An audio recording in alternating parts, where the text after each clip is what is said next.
Good evening, dear colleagues and friends from Lisbon, Portugal, Europe, and beyond. Welcome, welcome to this inaugural In Varietate Concordia Talk. This is the newest initiative of the European Heritage Hub, the EU-funded project that Europa Nostra is very proud to be the project leader, but the project that brings many partners from all over Europe, and more than 20. And we are very proud that among these partners is also the city of Lisbon and the Centro Nacional de Cultura, and that together we launched the Europa Nostra Heritage Hub in Lisbon.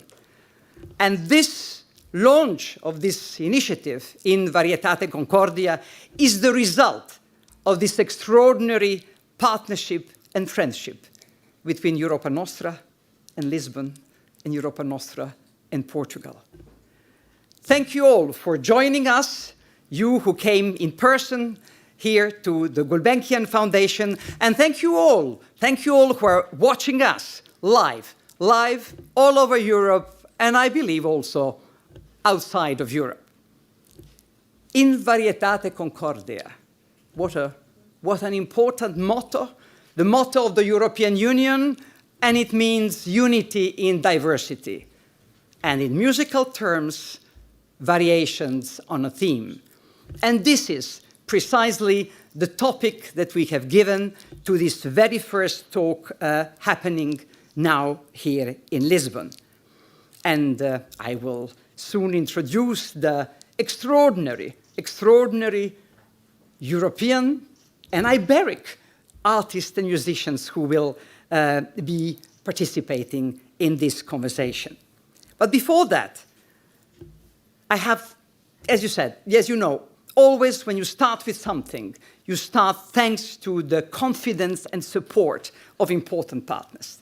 I, of course, mentioned the Centro Nacional de Cultura, and we are organizing it together, but the support of the Calouste Gulbenkian Foundation is the extremely important one. And we are very, very grateful for their support, and I would like to, in particularly, greet Miguel Magalhães, Director of Culture Programs of the Foundation, and through him to thank the President, the entire board, for supporting the In Varietate Concordia initiative.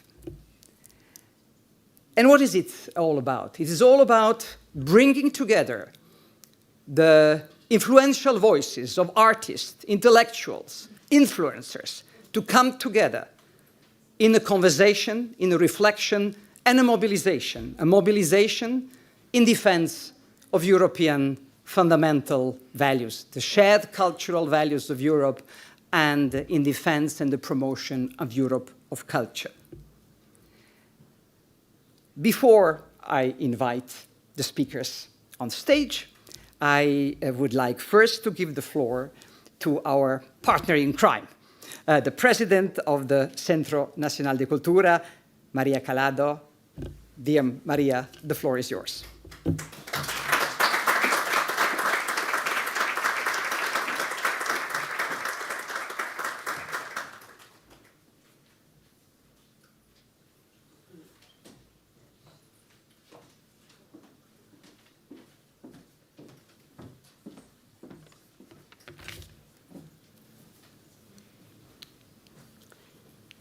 Muito boa tarde a todos.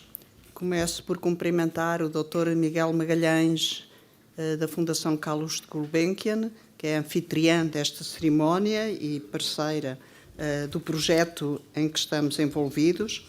Cumprimento o Sr. Secretário de Estado da Cultura, em representação da Sra. Ministra, o Sr. Presidente da Câmara Municipal de Lisboa, também nosso parceiro no Hub de Lisboa, a Sra. Secretária-Geral da Europa Nostra, caríssima Sneška, naturalmente, também o Sr. Chefe de Gabinete do Parlamento Europeu, Sr. Vereador, senhoras entidades representantes de várias estruturas ligadas ao património.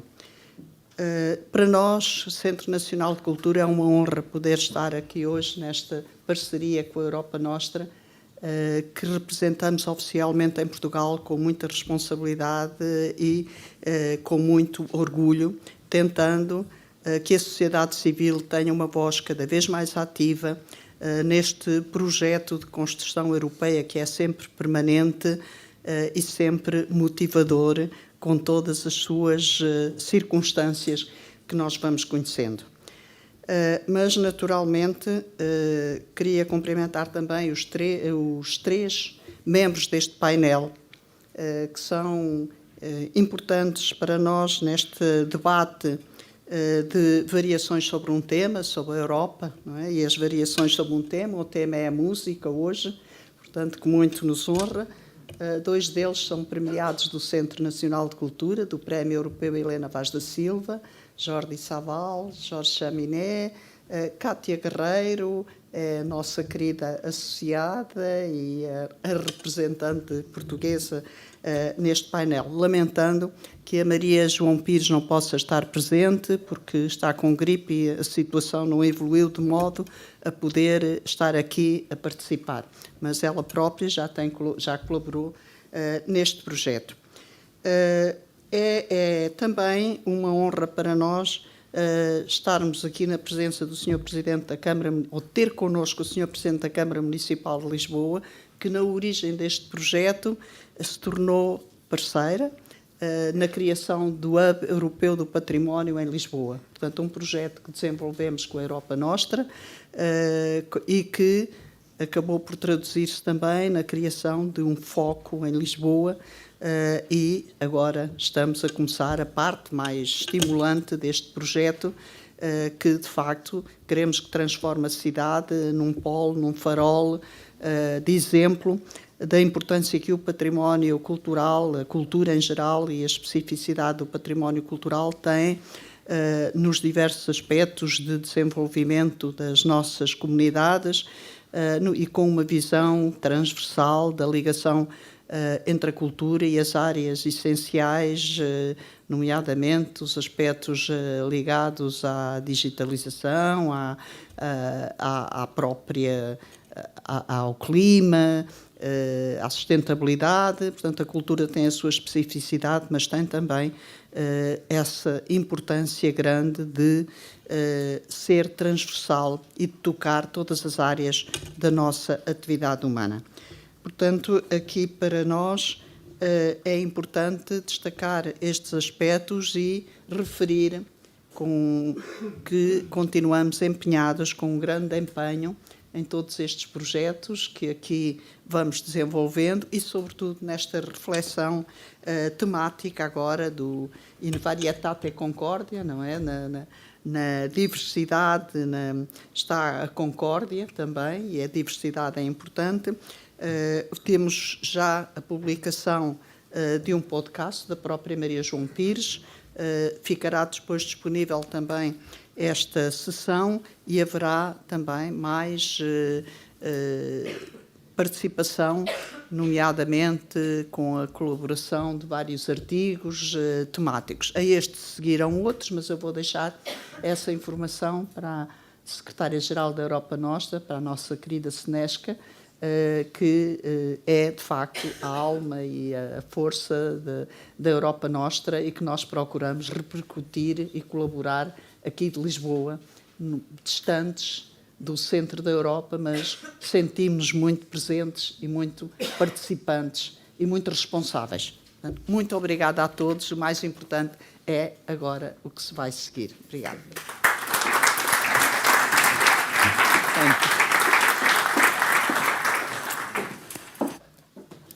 Muito obrigada, querida Maria. My Portuguese is getting better and better, but I mean, I need to come more often. So I'm grateful for this wonderful occasion.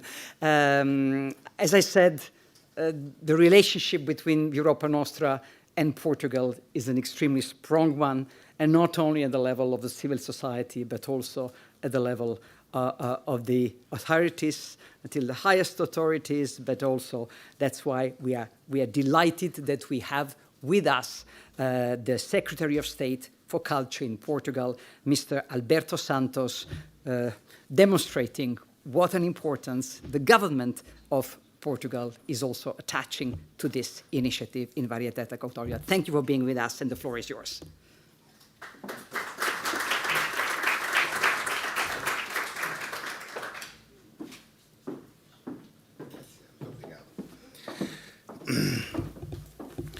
Estimado Presidente da Câmara Municipal de Lisboa, Engenheiro Carlos Moedas, Senhora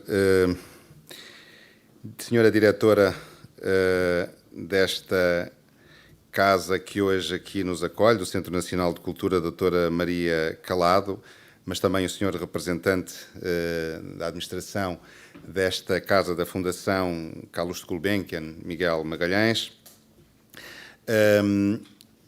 estimada Secretária-Geral da Europa Nostra, Sneška? Estou a melhorar. Sneška Quaedvlieg-Mihailović. Já estou de facto a melhorar um pouco mais a minha capacidade linguística na sua língua. Senhor chefe de gabinete de delegação do Parlamento Europeu em Portugal, demais entidades aqui presentes, os oradores, as outras entidades também aqui convidadas, e na pessoa do senhor professor Guilherme de Oliveira Martins, saúdo todos vós que compõem esta assistência. Senhor Vereador, minhas senhoras e meus senhores, como notou a filósofa Hannah Arendt, a pluralidade, melhor dito, o facto de os homens e não o homem viverem na Terra e habitarem o mundo, é a condição da vida política. A Europa foi, desde o início, uma tentativa institucional de organizar essa pluralidade, sem a suprimir. Não de um dado adquirido, mas uma construção sempre inacabada, exigente e permanentemente testada pela realidade. Ora, 40 anos depois da adesão de Portugal e Espanha à União Europeia, a palavra Europa já não é muito olhada como um simples projeto. Passou a ser uma experiência vivida por várias gerações, por milhões de cidadãos que aqui nasceram e aqui se constituíram como residentes. Neste momento, pensar na Europa é pensar naquilo que fazemos de bem, mas também no que ainda nos inquieta. A Europa é o espaço onde crescemos, mas também o espaço que hoje se vê confrontado com dúvidas profundas sobre o seu rumo. Ao fim de tantas décadas de construção de paz e de pontes, cumprir-se-á amanhã o inditoso 4º aniversário de uma guerra em território europeu. A invasão da Ucrânia já não se circunscreve a um conflito geopolítico. É uma fratura moral no continente que se propôs, desde 1945, nunca mais permitir que a violência e a invasão integrassem o léxico da linguagem legítima das nações.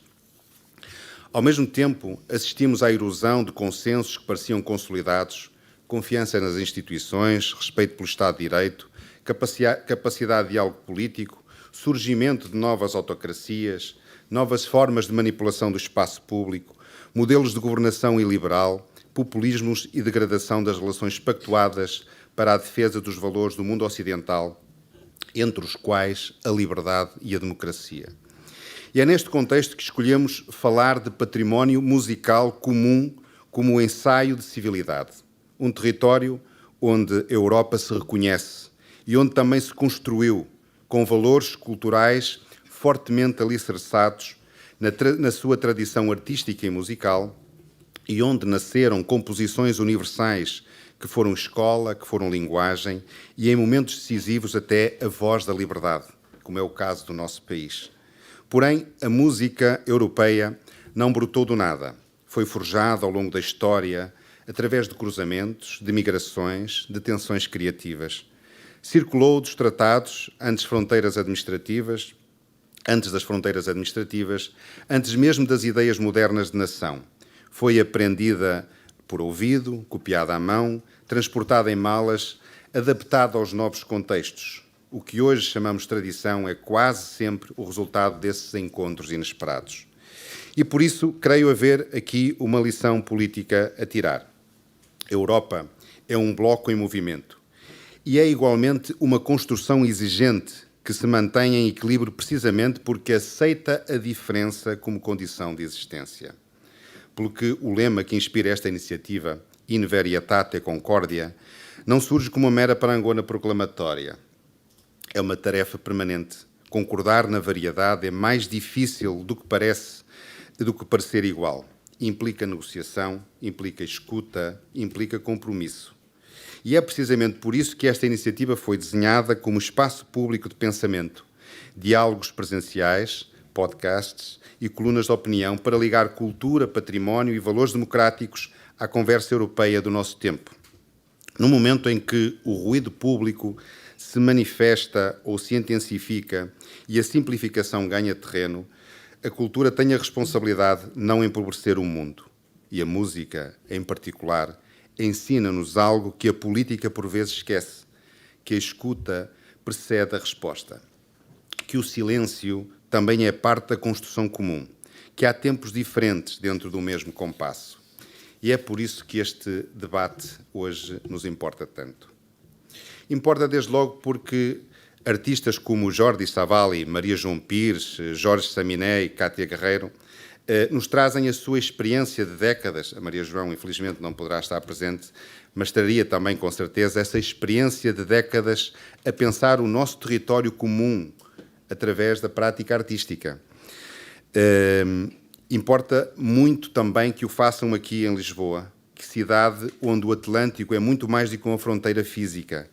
Esta cidade é história, é trânsito, é ponte, é responsabilidade. E por isso importa que o façam no quadro deste Hub Europeu do Património, que associa património às transformações climáticas, digital e social. Ou seja, 3 dimensões que moldarão a Europa nas próximas décadas.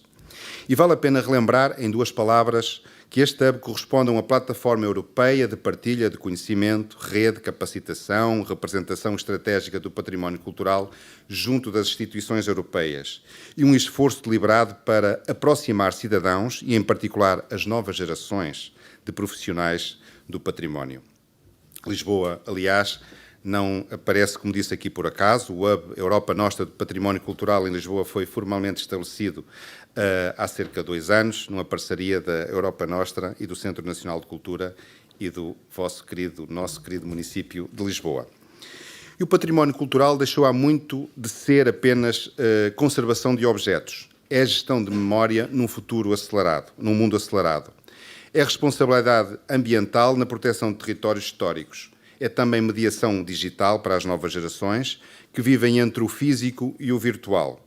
É a inclusão social num continente onde as desigualdades ainda persistem e é cada vez mais uma política de confiança, a confiança entre gerações, entre territórios, entre instituições e cidadãos. E, minhas senhoras e meus senhores, se queremos que a Europa continue a ser um espaço de liberdade, precisamos de uma cultura que não seja periférica na agenda pública. Precisamos de políticas culturais que compreendam que o investimento em criação e património não corresponde à despesa simbólica, mas antes ao pilar da nossa democracia. Portugal tem assumido essa convicção. O reforço progressivo no investimento público na cultura não responde apenas a uma reivindicação do setor, e lembro que este Governo se propôs aumentar 50% o investimento na cultura neste ciclo legislativo e que está, de resto, a cumprir, mas responde, sobretudo, à consciência de que uma sociedade que fragiliza a sua vida cultural fragiliza, antes de mais, a sua capacidade crítica, tal como a sua capacidade de olhar ao espelho e de entregar às novas gerações um património civilizacional e uma estrutura de valores mais consistentes. Mas, como certamente concordaremos, o financiamento por si só não resolve tudo. O que verdadeiramente sustenta a Europa é a qualidade do seu espaço público, onde a cultura se manifesta. A capacidade de discordar sem desumanizar, de preservar identidades sem fechar as portas, de reconhecer que a diversidade não é uma ameaça, é antes uma pulsão, uma energia, uma transformação. Tudo o que a cultura nos pede. E neste contexto, ao refletirmos hoje sobre o património musical comum, estamos também a perguntar que Europa queremos legar. Uma Europa que reage apenas às crises ou uma Europa que investe naquilo que a torna resistente? Uma Europa que se fecha em nostalgias ou uma Europa que transforma a memória em responsabilidade? Acredito que os que aqui hoje se encontram não afinam pelo diapasão de que a música só por si resolve guerras, ou que substitua o papel da diplomacia, ou até que elimina as desigualdades através de um belo acorde. Mas talvez seja, sim, legítimo afirmar que a música cria aquilo sem o qual nenhuma destas tarefas é possível. Um terreno partilhado para reconhecimento comum, um espaço de construção de pontes, de diálogo e de mensagem. Porque, afinal, a música pode ser uma potente força pública capaz de servir a paz. Pelo poder de convocatória que tem, que, e sobretudo se for bem usado, ele tem perante milhões de pessoas, principalmente junto dos mais jovens. E talvez seja isso que neste momento mais precisamos. Acredito, pois, que o painel de convidados que hoje temos trará um contributo particularmente relevante para este debate, com também relevantes reflexões. Jordi Savall, que dedicou décadas a recuperar repertórios esquecidos, cruzando tradições mediterrânicas, sefarditas, cristãs, islâmicas, mostrando que a história europeia nunca foi monocórdica e tem lembrado que a música transporta memória e pode abrir caminho à compreensão do outro. A Maria João Pires não estará presente, mas se estivesse, com certeza que insistiria ao longo que vem insistindo ao longo da sua carreira na necessidade de devolver à música um sentido de comunidade e que nos tem dito de várias formas que a música se cumpre plenamente quando é partilhada. Jorge Chaminé, que ao fundar o Centro Europeu de Música, colocou no centro do seu trabalho a ideia de que a cultura pode ser uma linguagem de diplomacia e de coesão. E a Kátia Guerreiro, que é a nossa programadora de Ponta Delgada, capital europeia, capital portuguesa da cultura 2026, que enquanto artista conhece por dentro a tradição do fado e a sua projeção internacional e que lembra que a expressão local pode tornar-se universal sem perder a raiz. Não estamos, portanto, perante um mero painel ilustrativo. Estamos antes perante um quadro de trajetórias que encarnam, cada uma à sua maneira, a experiência concreta da Europa como circulação, como aprendizagem e confronto com o outro. George Steiner sugeriu, no seu modo, de que uma das marcas da Europa está na forma como as suas ruas e praças guardam nomes de poetas, de artistas, compositores, filósofos, como se a cultura fosse uma espécie de geografia cívica. E num tempo em que o efêmero, o urgente, o ilusório e a pós-verdade ganham campo em relação ao tempo, à reflexão crítica, ao substantivo, à verdade e à beleza das coisas simples e humanas, acredito que esta conversa será mais do que um exercício intelectual. Será, certamente, um gesto de reafirmação serena de que a cultura continua a ser um dos lugares onde a Europa se mantém plena como passado, como presente e, sobretudo, com os olhos postos no futuro. Muito obrigado.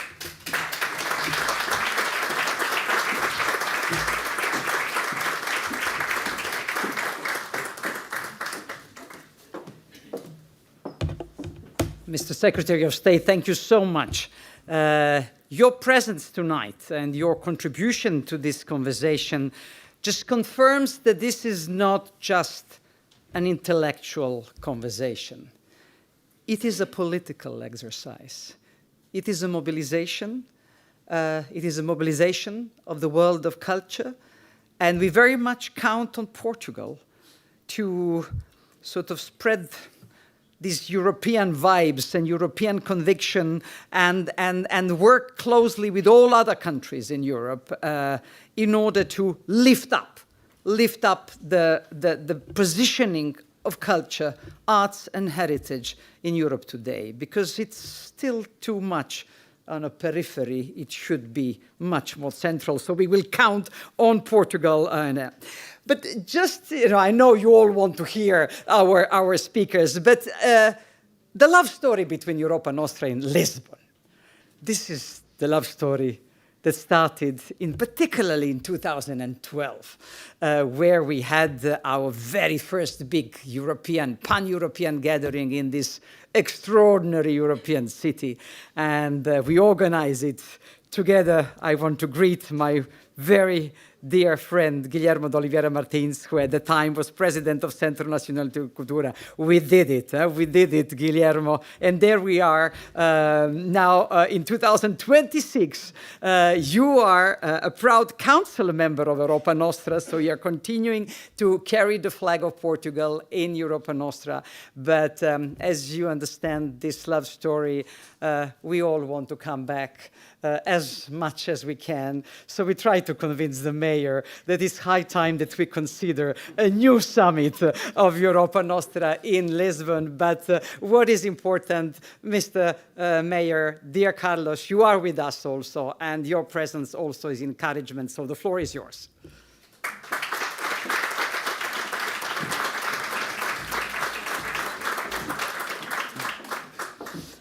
Muito boa tarde, Sr. Secretário de Estado.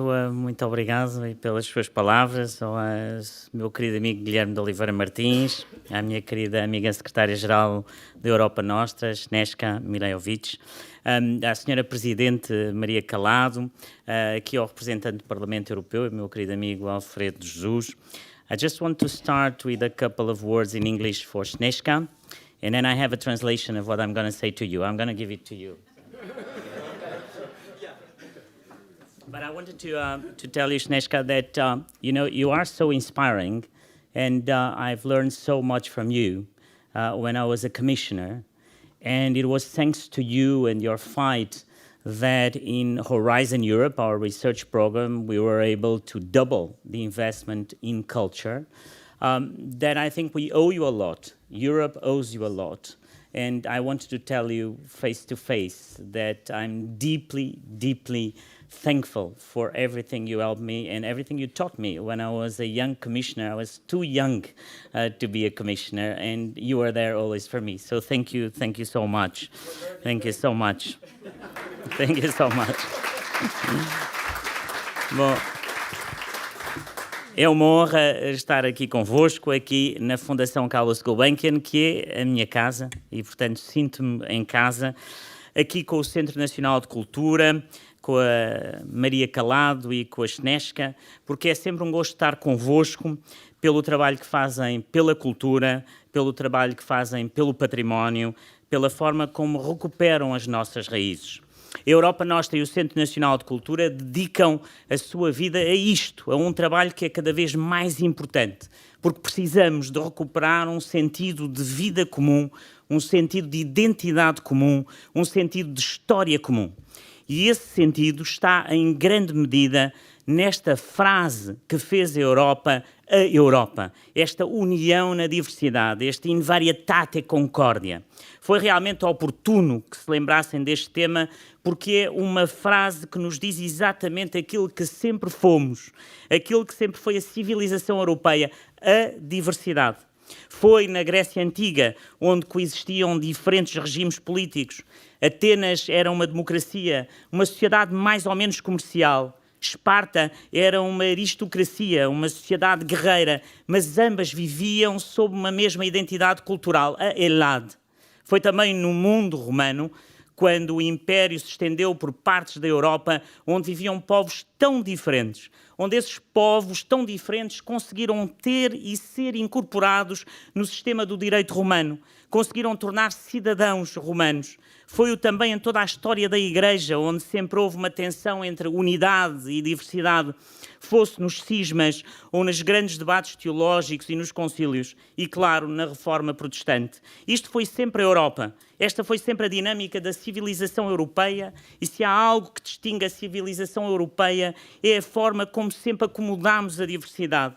A civilização europeia é aquela que melhor acomodou a diversidade, enquanto outros viram a diversidade como um perigo, como dizia o seu secretário de Estado, nós vimos-la como uma força. Nós unimos-nos perante essa diversidade e hoje precisamos de voltar a ver assim essa força, de voltar a dar sentido a essa diversidade, a dar-lhe uma substância comum e a dar-lhe um sentido de união. Hoje, essa união depende de 3 fatores muito específicos. Em primeiro, depende de uma cultura comum. Uma cultura comum que é um fator essencial, porque é o fator que permite que todos os outros existam. Durante anos, ignorámos de certa forma essa cultura comum. Pensámos que a União Europeia se ia fazer pela economia. Acabámos por fazer tudo ao contrário. Começámos pela economia quando devíamos ter começado pela cultura.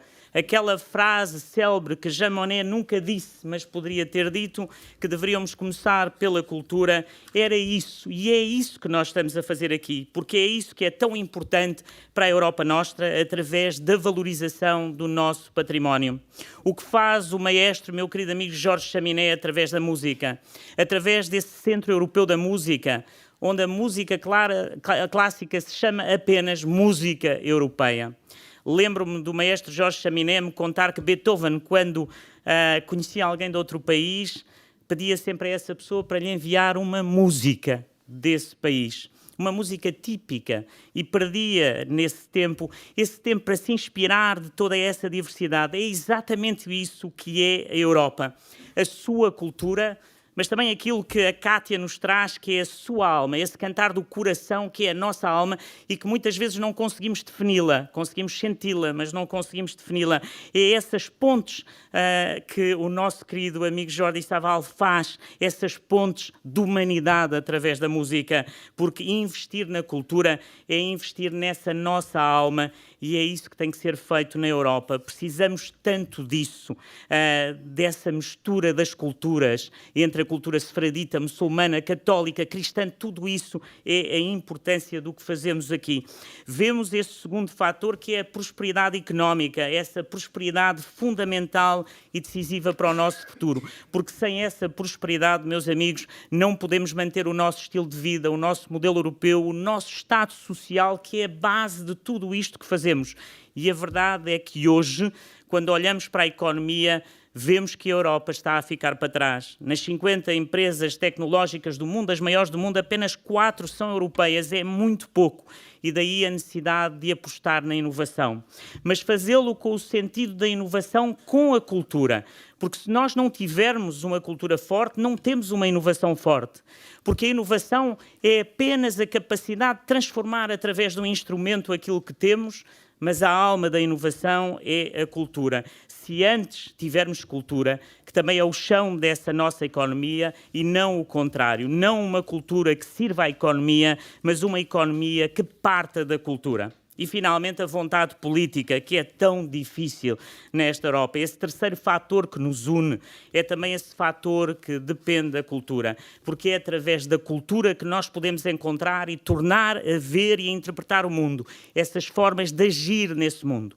É essa vontade política que nos faz agir no mundo e é aquilo que transforma a nossa cultura em ação. É aquilo que faz mover a nossa cultura na história. E é isso que a Europa precisa cada vez mais. Da vontade de conseguir pensar por si mesma, da vontade de conseguir defender-se a si mesma e da vontade de conseguir a sua própria marca no mundo. Hoje vamos estar perante um painel incrível. E este painel traz-me ao pensamento o grande filósofo espanhol Ortega y Gasset, que também aqui viveu na nossa Lisboa e que dizia que as nações formam-se e vivem para ter um projeto para o amanhã.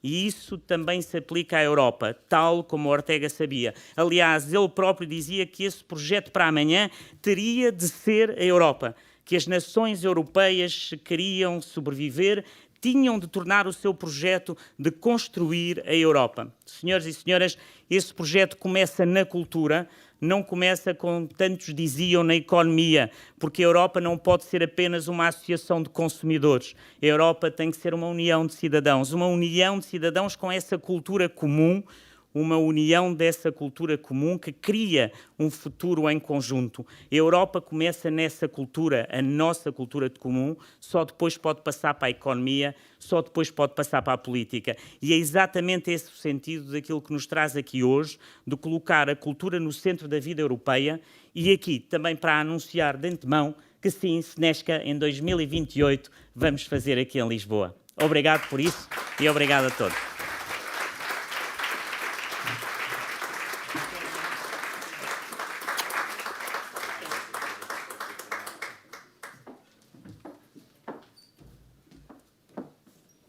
Mr. Mayor, dear Carlos, thank you for this very powerful European speech.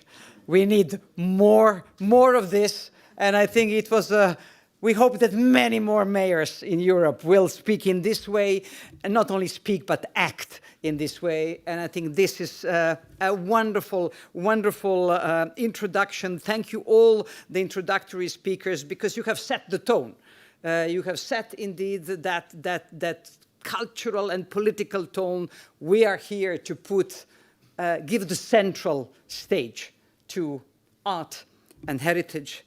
And now we are going to give the central stage to our eminent speakers. They're all giants, European giants, Iberian giants in the field of music, but above all, they are bridge builders, they are humanists, and they are engaged for Europe. So I want to invite you to join me on stage here. So Kátia Guerreiro. Kátia Guerreiro.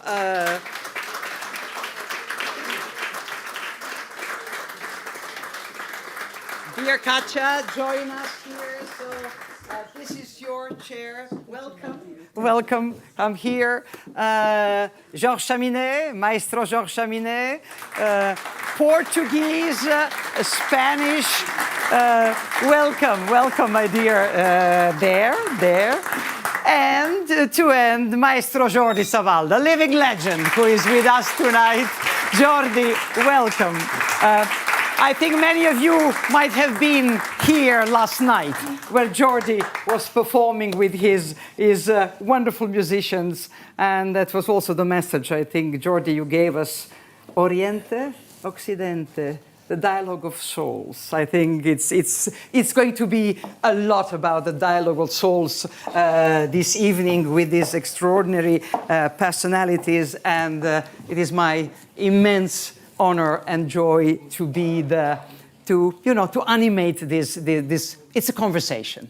It's a conversation, and it's a joy, in fact, that you have heard that Maria João Pires, she is in Lisbon. She came looking forward to participate in this conversation, but she has a serious flu. So what I would like that we all wish her a speedy recovery, and we know that she is with us in her spirit and her heart. But we will also hear her on the screen a little bit later.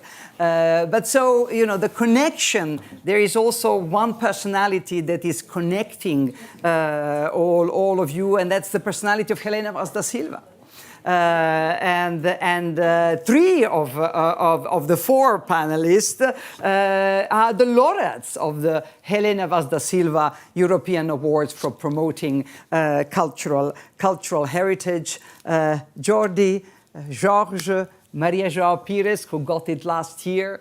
Kátia, you're still too young. You're still too young. It's coming. I'm sure it is going to come. But you have an extraordinary award, Amalia Rodriguez Award. I think this is something you are in the footsteps on another living legend. So all of you, in different ways, you are, for me, a personification of the spirit of Europa Nostra. But why are we starting this In Varietate Concordia here in Lisbon with the four of you? Also because we wanted to show how much this Iberian Peninsula has given and continued to give to Europe, to our Europe. And that on the year that you all know that we are marking the 40th anniversary of the entrance of Portugal and Spain into the European Union. I was a young student, 23, from Yugoslavia. In Nancy, I was dancing with my co-students on the 1st of January to celebrate the entrance of Spain and Portugal into the European Union. I want to start by asking you, do you remember that, 40 years ago? What it meant for you? What were your dreams and expectations of the entrance of your country into the European Union? Jordi. what it meant for you? But for me, it was something really fantastic for the first practical reason. I was traveling a lot as musician, and to be part of this community of countries has made the life much more simple, because then to travel from one land to the other was really easy. And also, I think I feel always the music. It's the most, maybe the most representative language of our Europe. I will tell you, probably you know, but maybe not, in the 1300 around, it's a new language born. It's a language they call Ars Nova. The Ars Nova was the art music to make with playing together different voices. Until this moment, our music was monodic, like all the Oriental music until today. But some monks in Paris, some nuns in Las Vegas, in Lyon, in Italy, invented this new language. And this new language has developed in Europe through 2,000 years as the most beautiful thing that Europe has done in its history.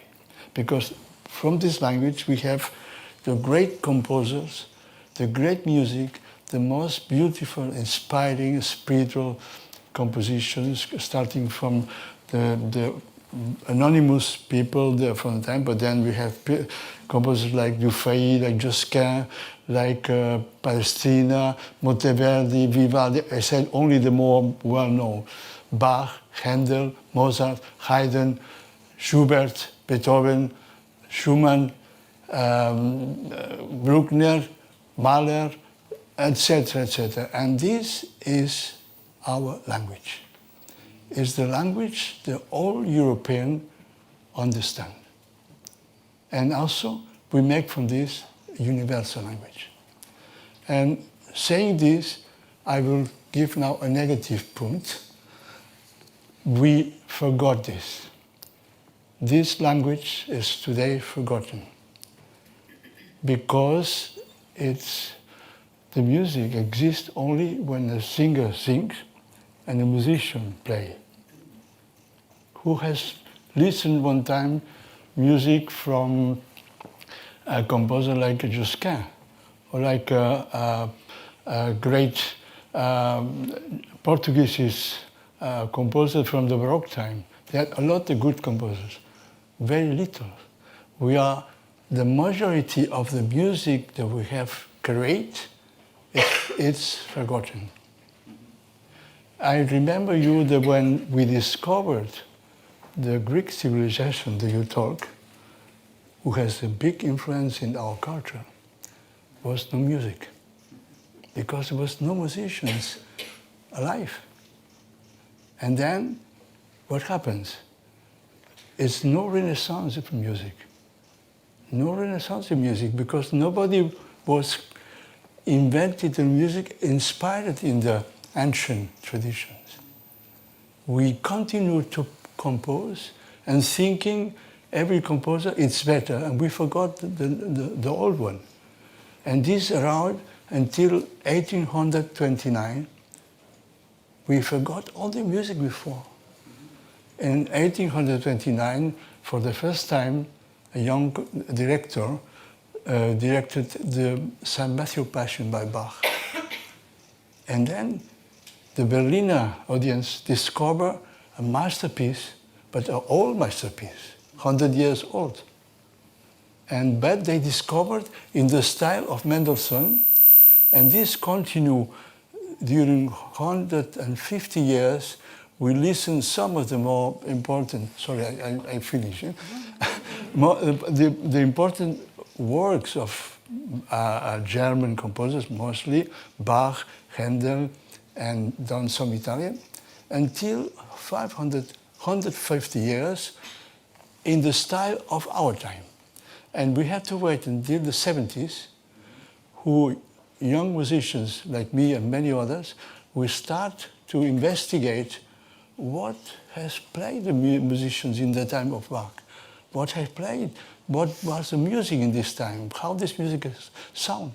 And then we create again the sound of these ancient moments, and we make possible to hear the music by Bach, by any composer from ancient times, like it was in the time. And I think this is today, again, in danger of dispersation, because we don't support our musical heritage, because it's intangible. And because intangible, it's many, the people that are in the political responsibilities, they don't know about this. They don't know the value of a musical manuscript from the time with a unknown composer. And when the richness of a patrimonium, it's not existing if we don't have the value. The richness of a country, a culture, it's if we are able to give the value of this. And to give the value, we have to support.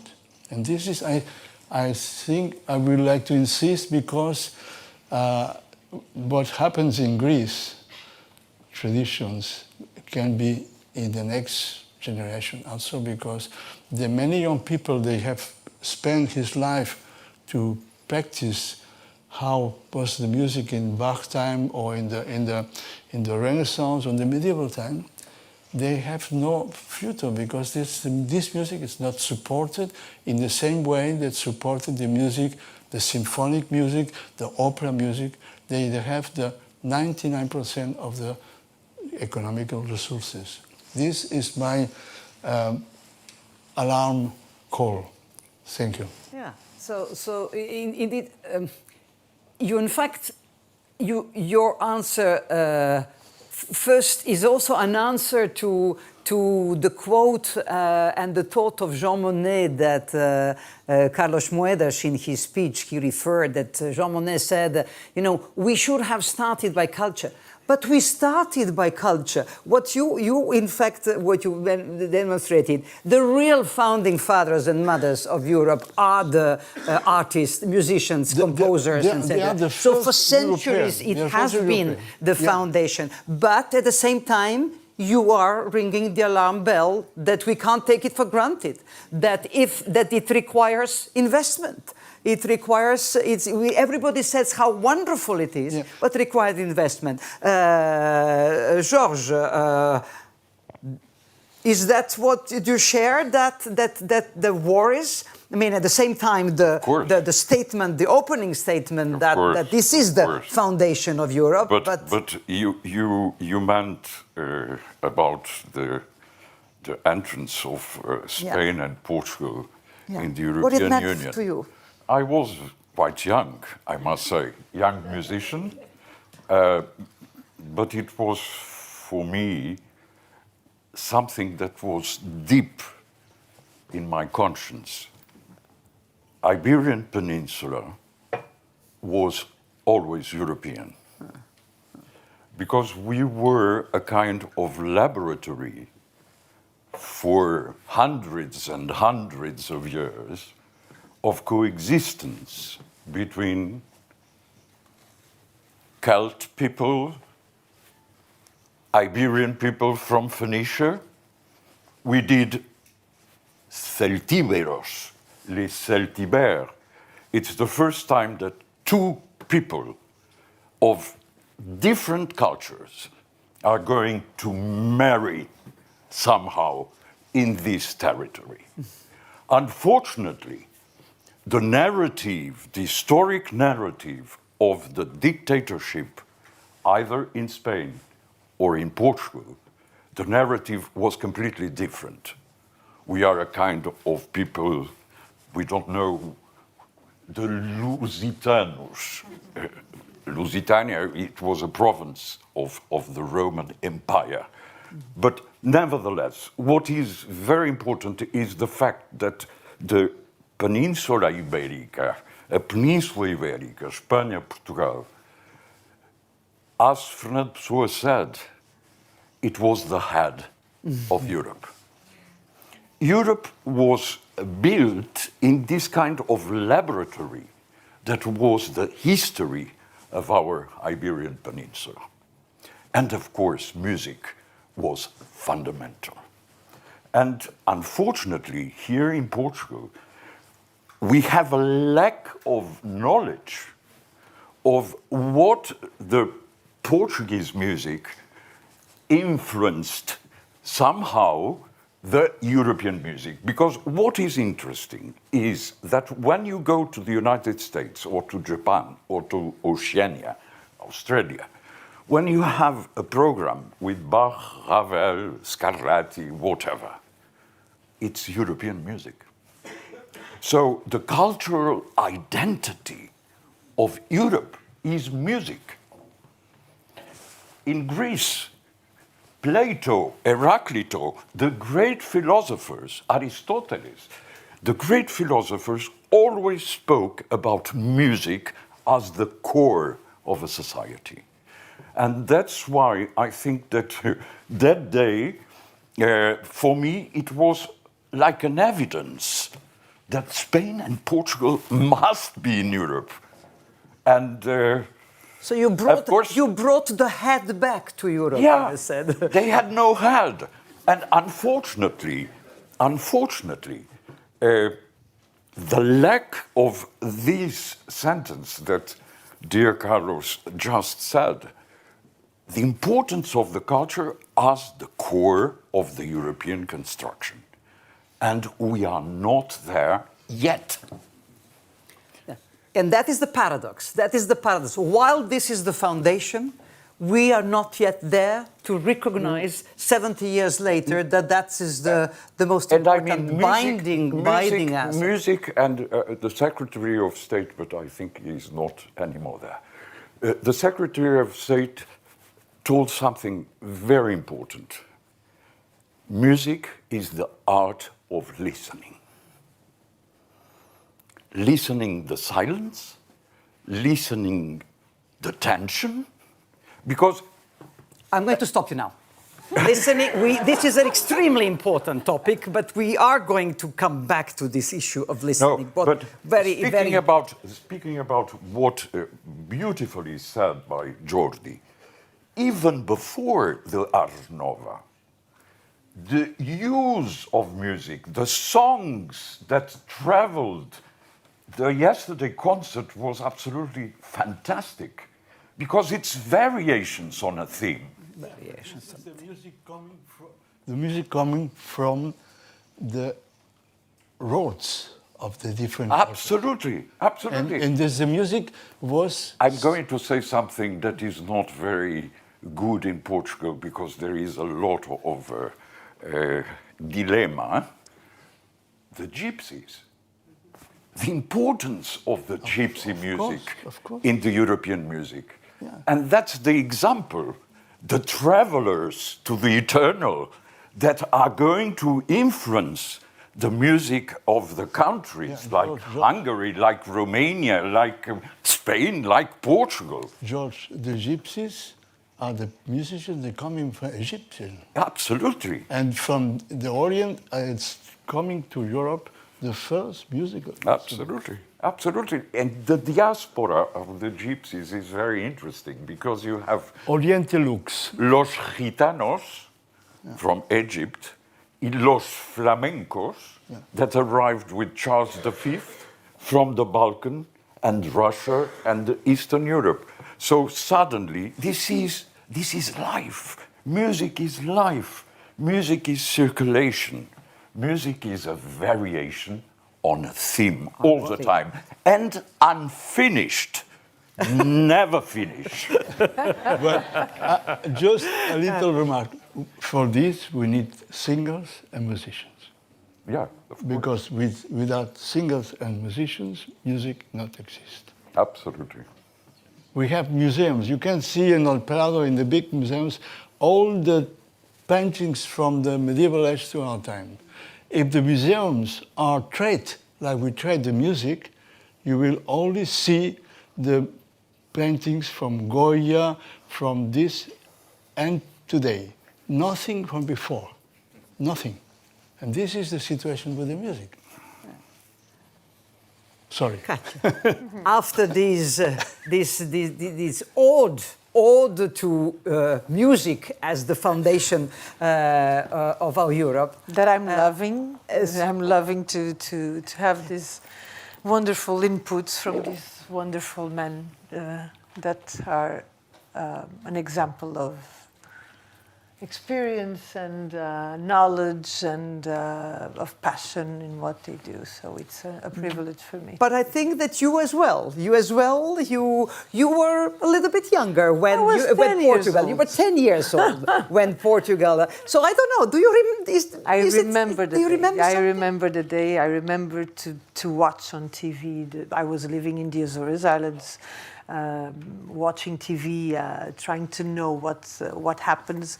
But I was only 10 years old, so I didn't have any kind of great expectations.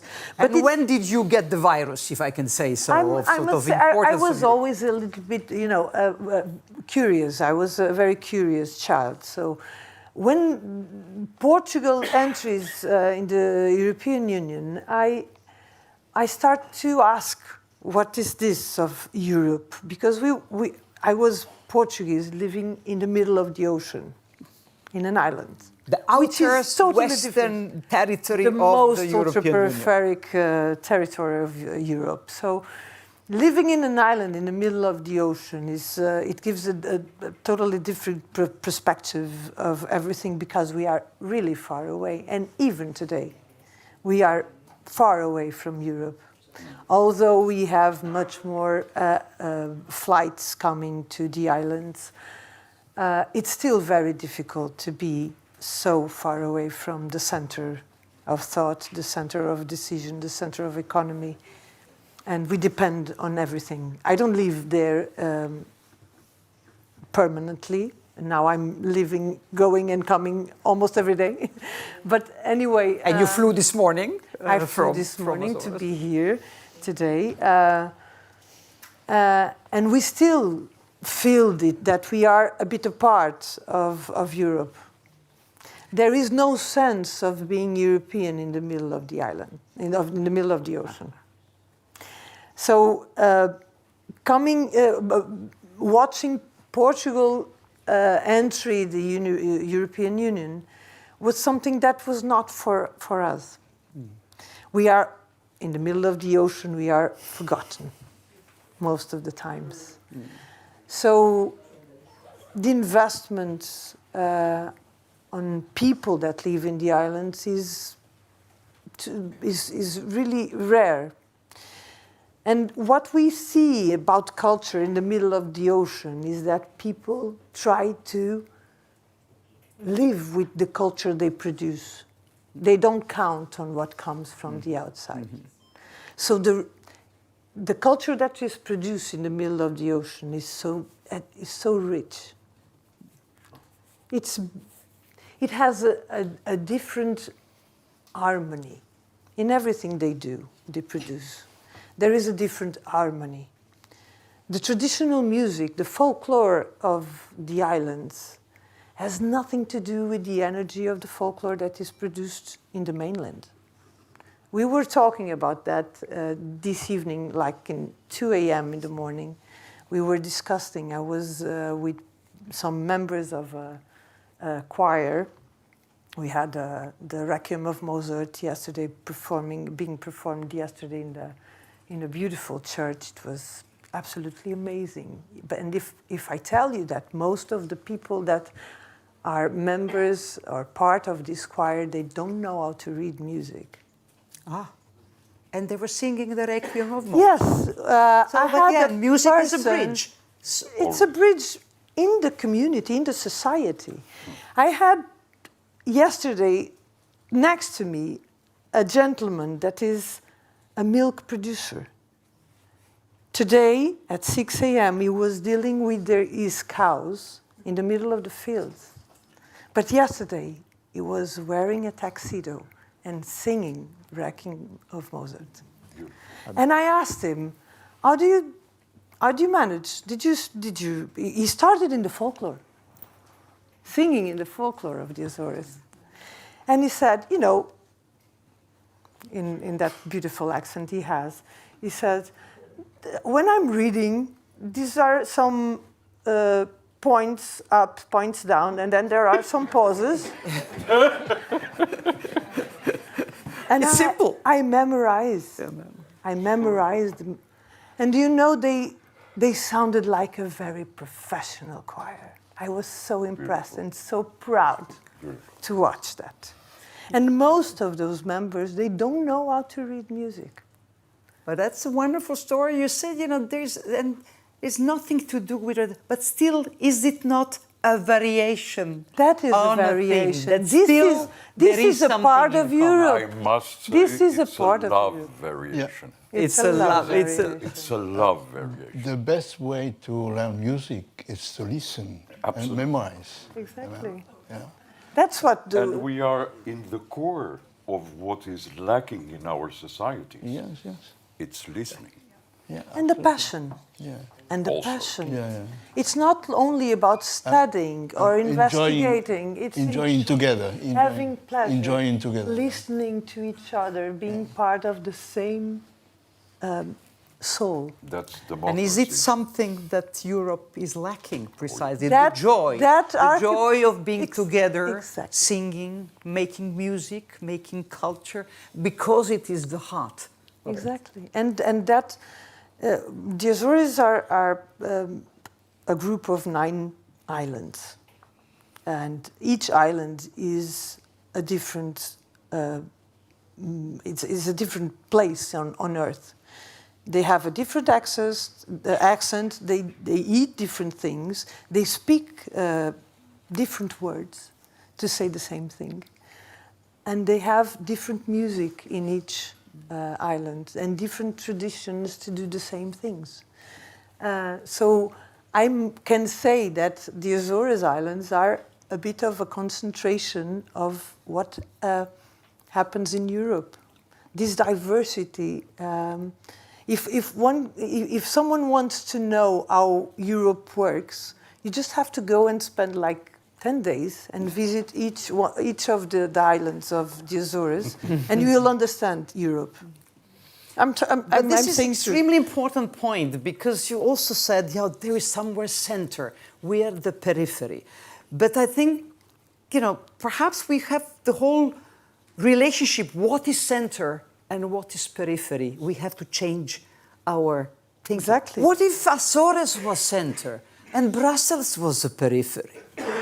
Because I don't know, I would love that. You wouldn't love that? Now, you prefer to be a periphery?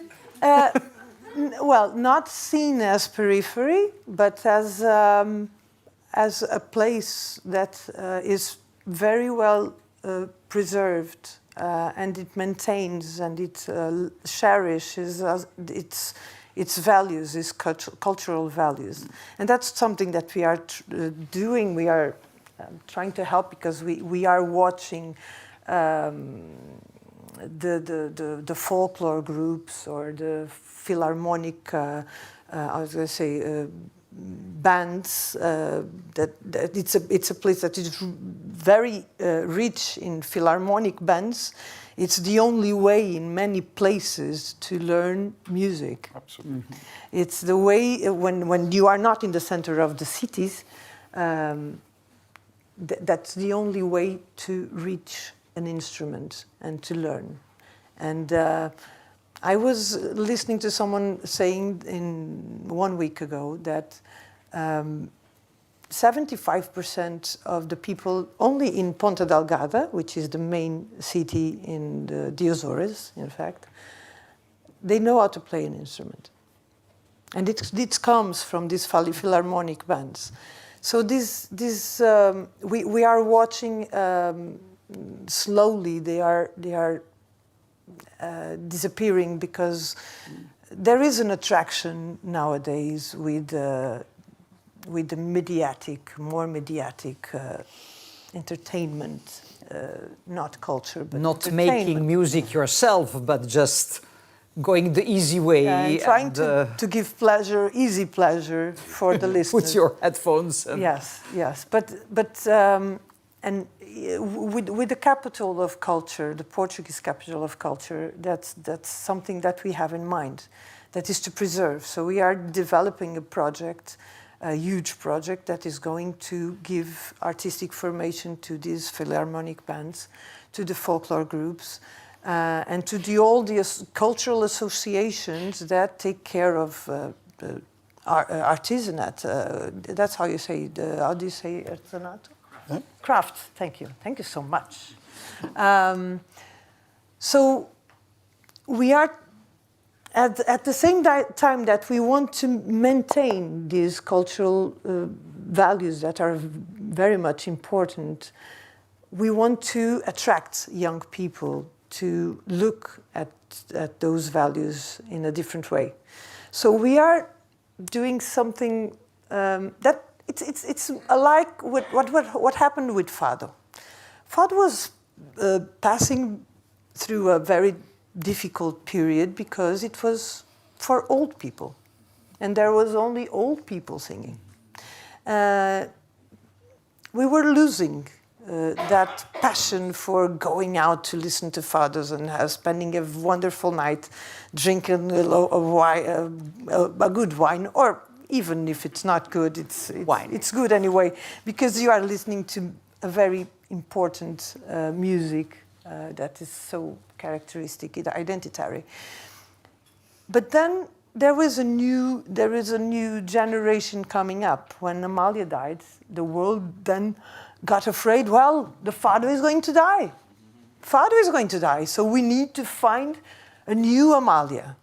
Then I showed up, and Marisa, and then Cristina Branco was already singing, but there was Mísia already doing a hard work on that.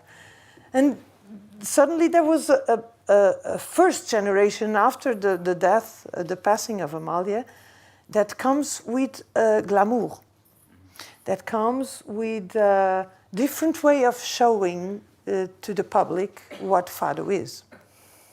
And it became more attractive. Then there is another step that was Marisa, that came with drums and electric instruments, and it started to be a little bit more sexy for the young people. I'm a little bit more classic, so I stood until today with my classical trio of fado, but bringing a new way of singing and presenting myself to the public also made a difference. I know that. I'm conscious of that today.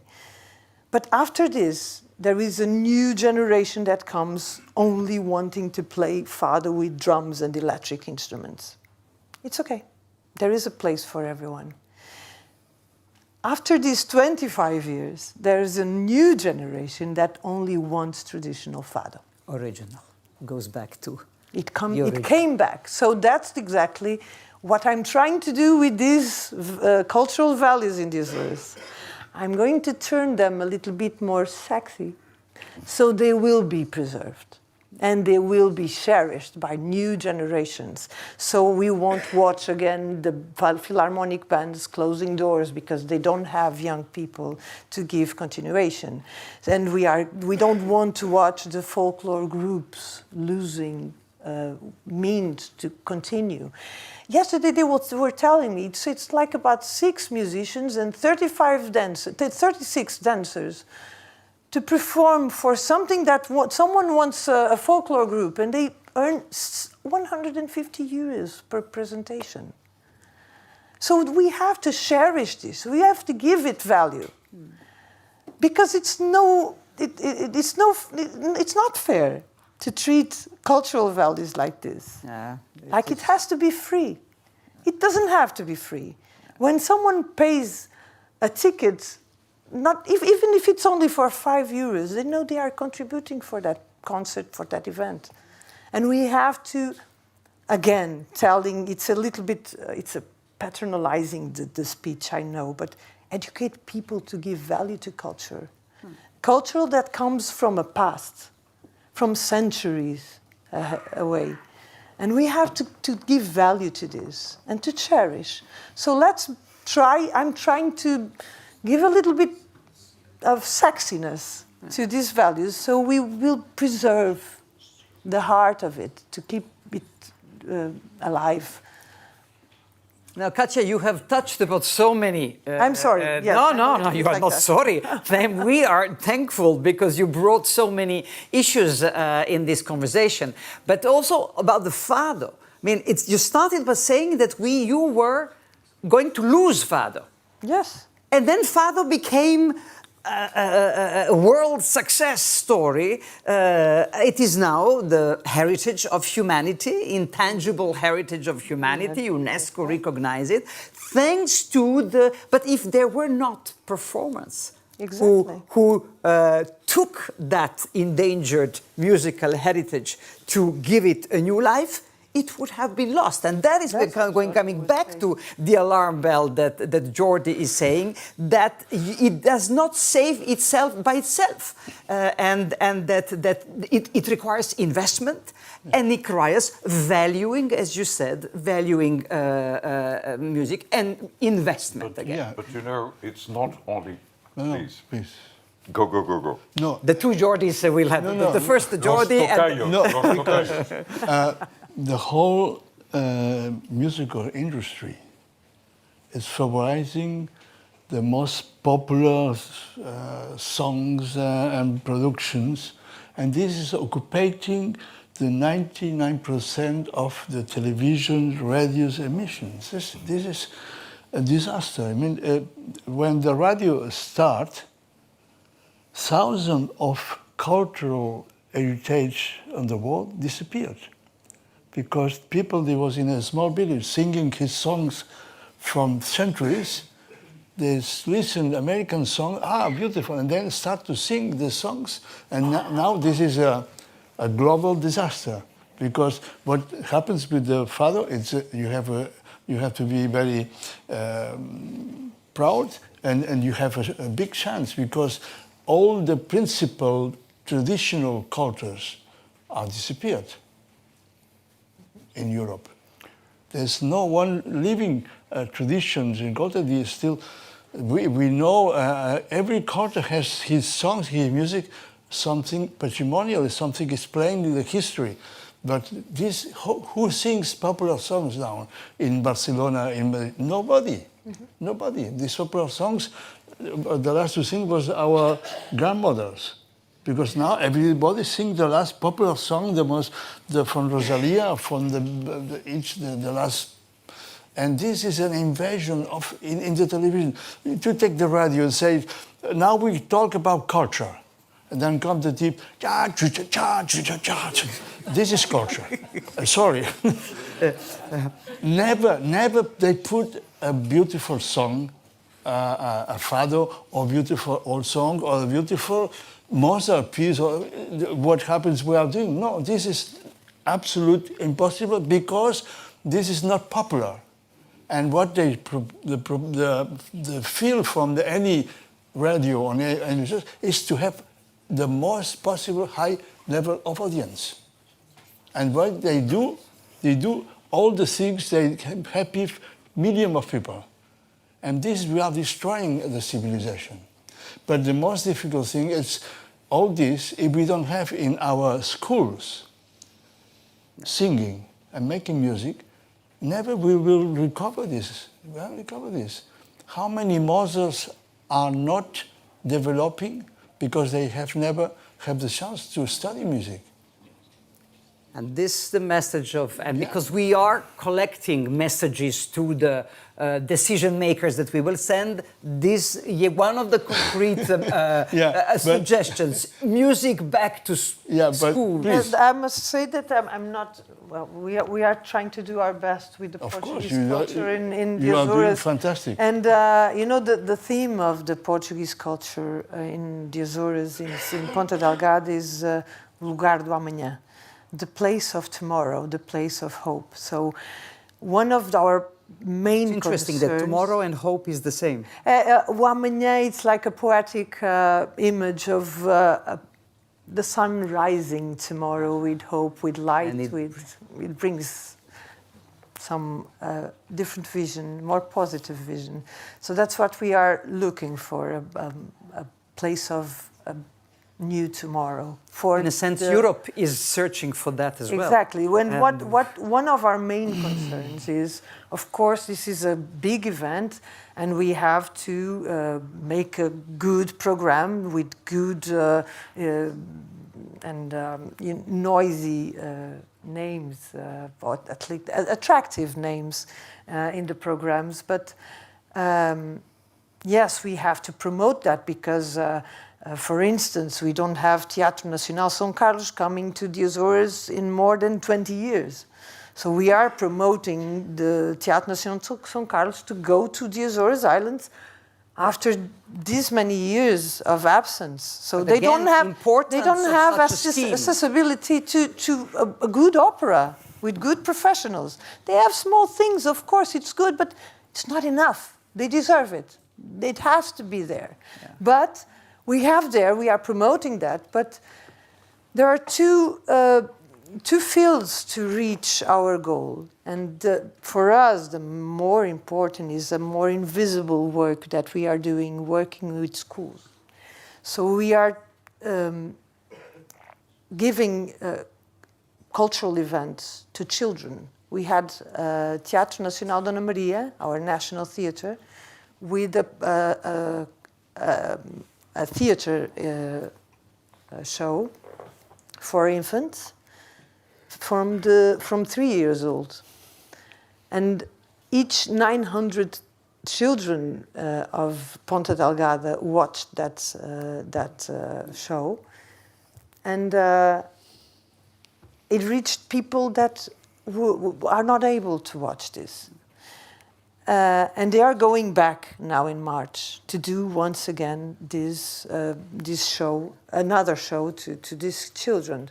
But we are promoting also formation to the educators, so they can be prepared for themselves to promote and to organize events like this, or else they won't have it in the next 50 years. Can I?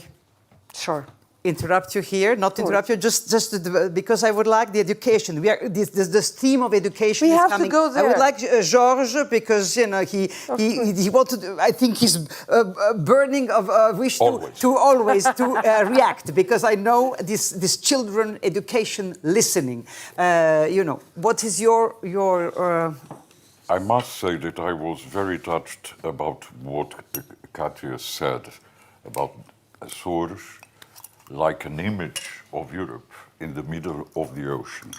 I think that the oceanic feeling of life, it's Europe.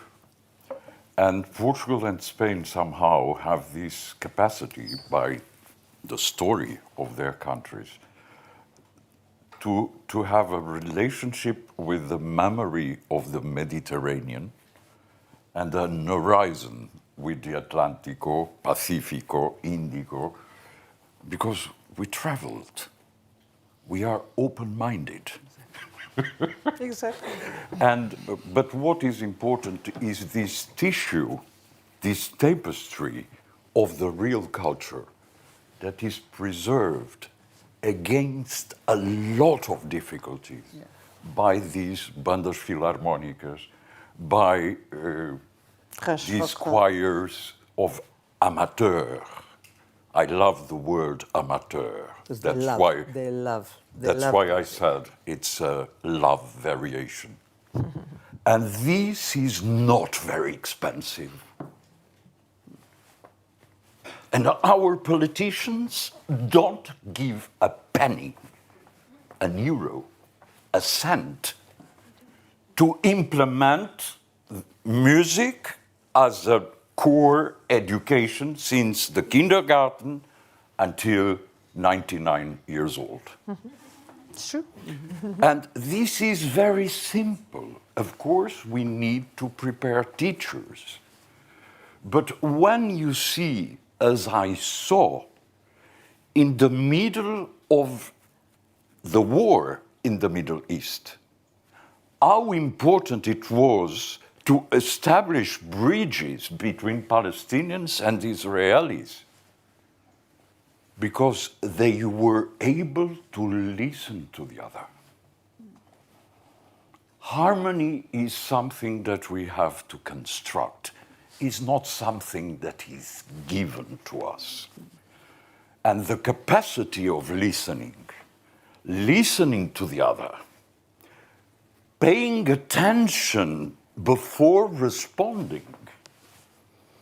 Nowadays with television, when you see all those commentators, comentadeiros, como eu chamo, because, I mean, in 5 minutes, they are the experts from the COVID-19, and 5 minutes later, they are the experts about Putin politics.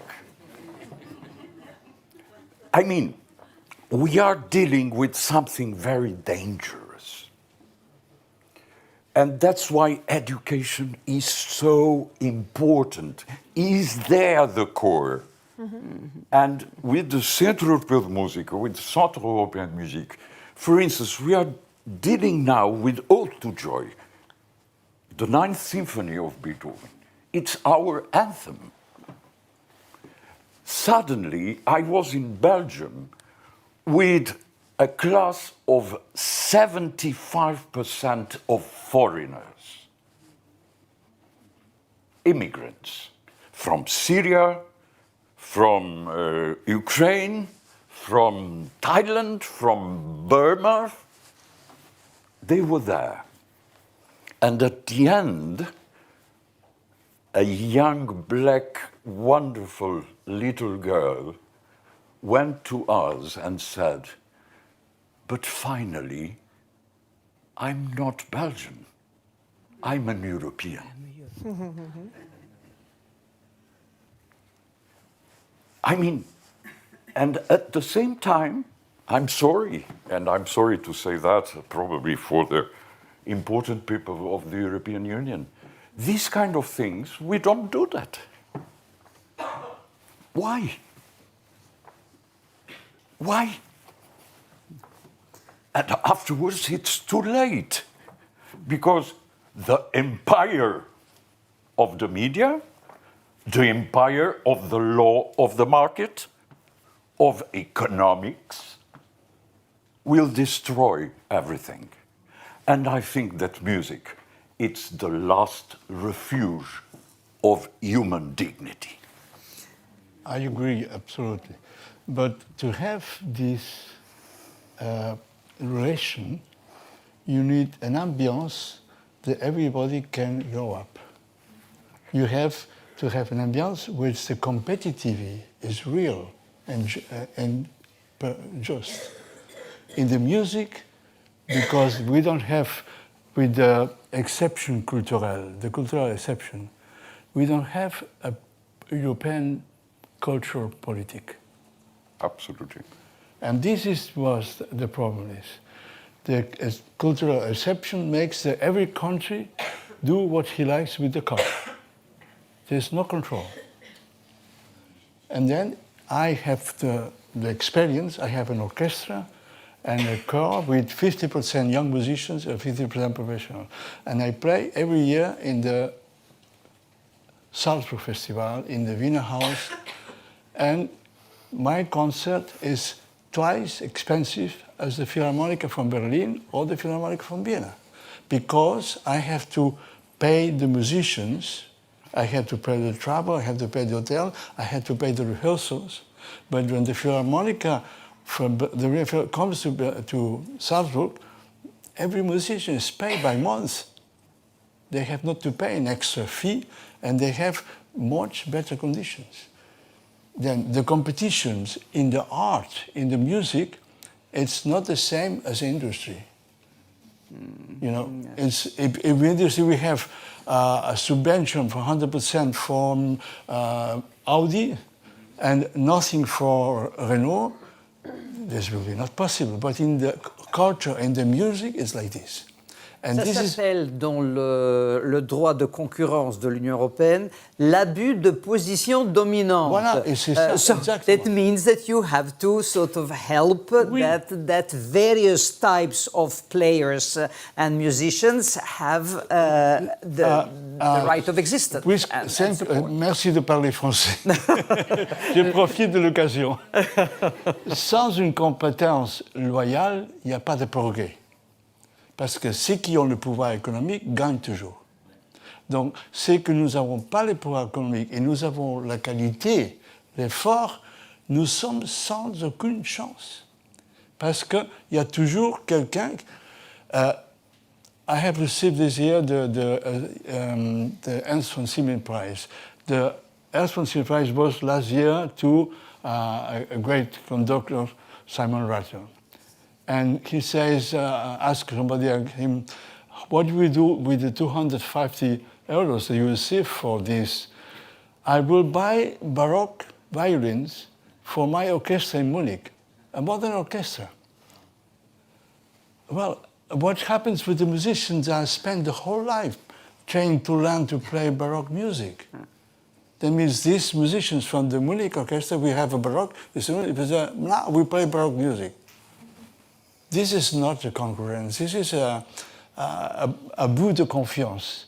And I think it's difficult when with many orchestras, regional orchestras, to mention a big money, they now do the competition for our Baroque ensembles, and they sell a program with 20 musicians or 50 musicians for 5,000 euros. A Baroque ensemble to do a concert need to have to pay the musicians the rest, and they can do a concert with less of 25 euros.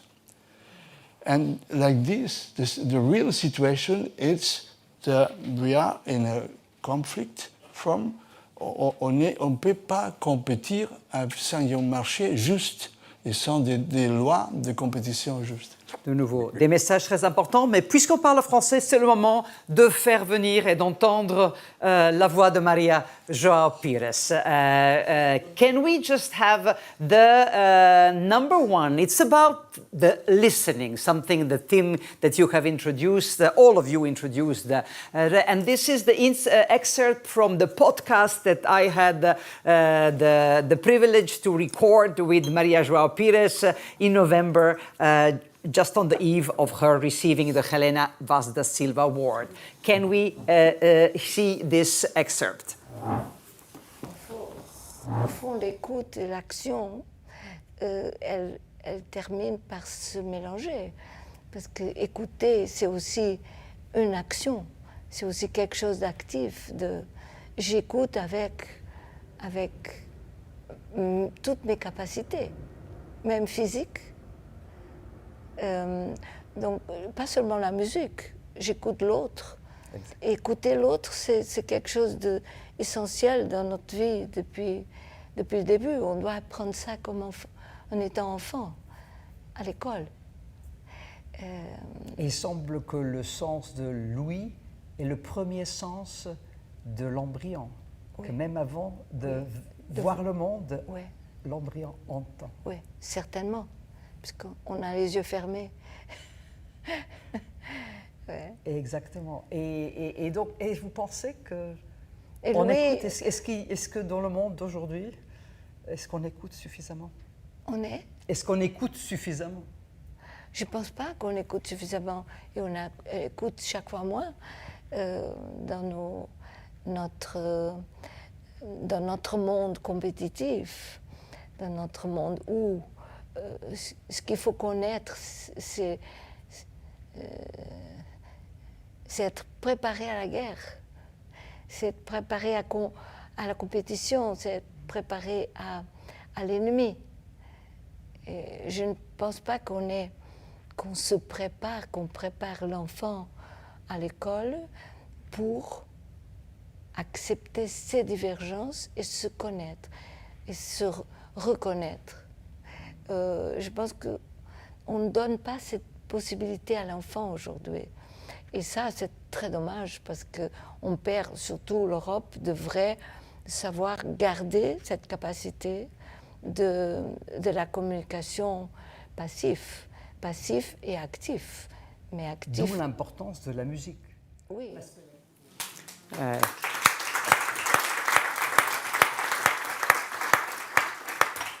Voilà, donc she's with us, and I think that her message is also another alarm bell that Maria João is ringing, but also she said, it's preparing us for the war, to talking to the enemy.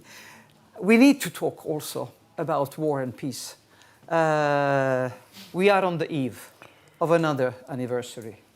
Tomorrow is the fourth anniversary if we can call it that, but 4th year since the beginning of the brutal war of aggression of one country to another, Russia in Ukraine, with immense destruction, including immense destruction of cultural institutions, cultural heritage, and what can music do to somehow to resist the barbarism? It's a barbarism. It's not one culture against the other. And I know, Jorge, you are the UNESCO artist for peace. All your life, all your projects, all your concerts were somehow the call for intercultural dialogue and call for peace. But still, in spite of all of that, we are facing not only Ukraine, of course, what's happening in Gaza, what happened in Gaza. So what are we going to do to somehow... Je vais continuer en français. En français. Non, la musique ne peut pas arrêter les bombes. La musique ne peut pas arrêter la barbarie. Mais la musique est indispensable pour que nous retrouvions la paix dans nos cœurs. Sans la musique, on ne peut pas retrouver la paix, parce que la musique parle directement à l'âme. Et c'est la raison d'être de fado, de chansons séfarades, de toutes ces... Le fado est né parce qu'il y avait des gens qui travaillaient comme esclaves. Ils avaient besoin de chanter leur chagrin, de trouver l'espoir dans leur vie. Et en chantant, ils ont récupéré la force de survivre. Et ça, on l'oublie des fois. Donc la musique peut nous sauver et nous tenir forts devant l'adversité. Et nous unir ensemble pour faire front à cette université. Mais la guerre, ça peut seulement s'arrêter par des accords, par le dialogue, par la pression. Mais si on met maintenant l'Europe en guerre contre la Russie, ça sera une catastrophe totale. Parce qu'il ne faut pas oublier, en Europe, il y a des centaines de bombes atomiques. Mais la musique et l'art et la culture, dont l'après-guerre est essentielle aussi, parce qu'il faut faire la réconciliation aussi. Et pendant la guerre, mais ça, je pense que ça, c'est Jordi en a parlé. Aujourd'hui, sous les bombes, dans les abris à Kiev ou à Lviv ou à Zaporizhzhia, on joue de la musique. Oui, on ne peut pas vivre sans musique. Et ceci est un acte de résistance. Bien sûr. Comme ce fut pour nous sous la dictature de Salazar et de Marcelo, la musique fut aussi un acte de résistance. Mais il faut aussi faire un témoignage. J'ai fait un concert pour l'UNESCO le 31 septembre à Barcelone pour le Mondiculte et j'ai invité des chanteurs palestiniens à chanter et des musiciens d'Ukraine parce que je pensais que c'était son témoignage. Mais ça ne va pas leur arranger la vie. Non. Le conflit reste un conflit, mais les régimes tombent et la musique reste. Oui. Et là, de nouveau, le rôle de l'Europe, it's the role of Europe in the sort of post-war Europe, apart from economic recovery, the cultural recovery and investment in culture is extremely important. And that's something that I think our role also, and Europa Nostra's role, is to saying that it needs to invest a lot. Absolument. Et là, on continue à aller encore plus loin dans la cruauté. C'est tous ces enfants ukrainiens qui aujourd'hui ont été emprisonnés par les Russes, qui ne peuvent plus parler leur langue, qui ne peuvent plus connaître leur culture et qui sont complètement ce sont des morts vivants, n'est-ce pas? Donc, ceci est, encore une fois, pardonnez-moi de tirer toujours la couverture à l'éducation, je pense que si véritablement on inscrit pas simplement les arts visuels, qui sont très importants bien évidemment, mais si on inscrit la musique, pas pour faire des professionnels, mais simplement pour écouter, apprendre à écouter. Sneška très gentiment me disait que dans le dialogue avec Maria João Pires, il y a eu donc sur le fœtus humain, sur l'embryon, c'est le premier sens à apparaître chez nous tous. À 24 semaines, prouvé scientifiquement, le premier lien qu'on a avec le monde extérieur, avec le cœur de notre maman, avec le liquide amniotique, c'est l'audition. Aujourd'hui, c'est le sens le moins développé dans nos sociétés. Oui.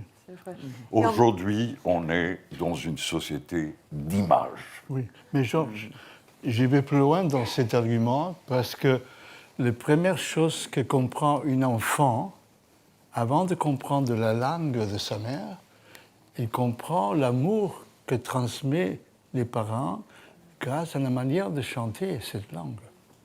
Donc, un enfant, on peut lui dire « Oh, que tu es laid, que tu es laid », il sera heureux. Mais tu dis « Que bello », il va pleurer. Absolument, absolument, Donc, absolument. finalement, donc c'est l'expression musicale qui est dans chaque langue qui transmet l'essentiel de notre amour. Absolument, absolument. Et en plus, il faut souligner que la musique est vraiment la langue de l'amour et de la fraternité. Si je chante en portugais, je chante le fado et je suis à côté de Jorge et Jordi et on est ensemble à jouer, à faire quelque chose. Il y a quelque chose d'amour qui est né entre nous à travers de la musique. Absolument. Et Transcende toutes transcende les barrières. toutes les barrières des langues. Voilà, on parle le français, l'anglais, le portugais, l'espagnol si on veut, mais j'ai déjà des expériences incroyables avec des musiciens turcs à la Philharmonie de Berlin. J'étais invitée pour y chanter et au début de concert, la première partie, c'était un magnifique musicien turc qui était là pour jouer. Ils nous ont demandé de faire quelque chose ensemble. Bon, les Allemands, on était vraiment nerveux parce qu'on n'a rien préparé.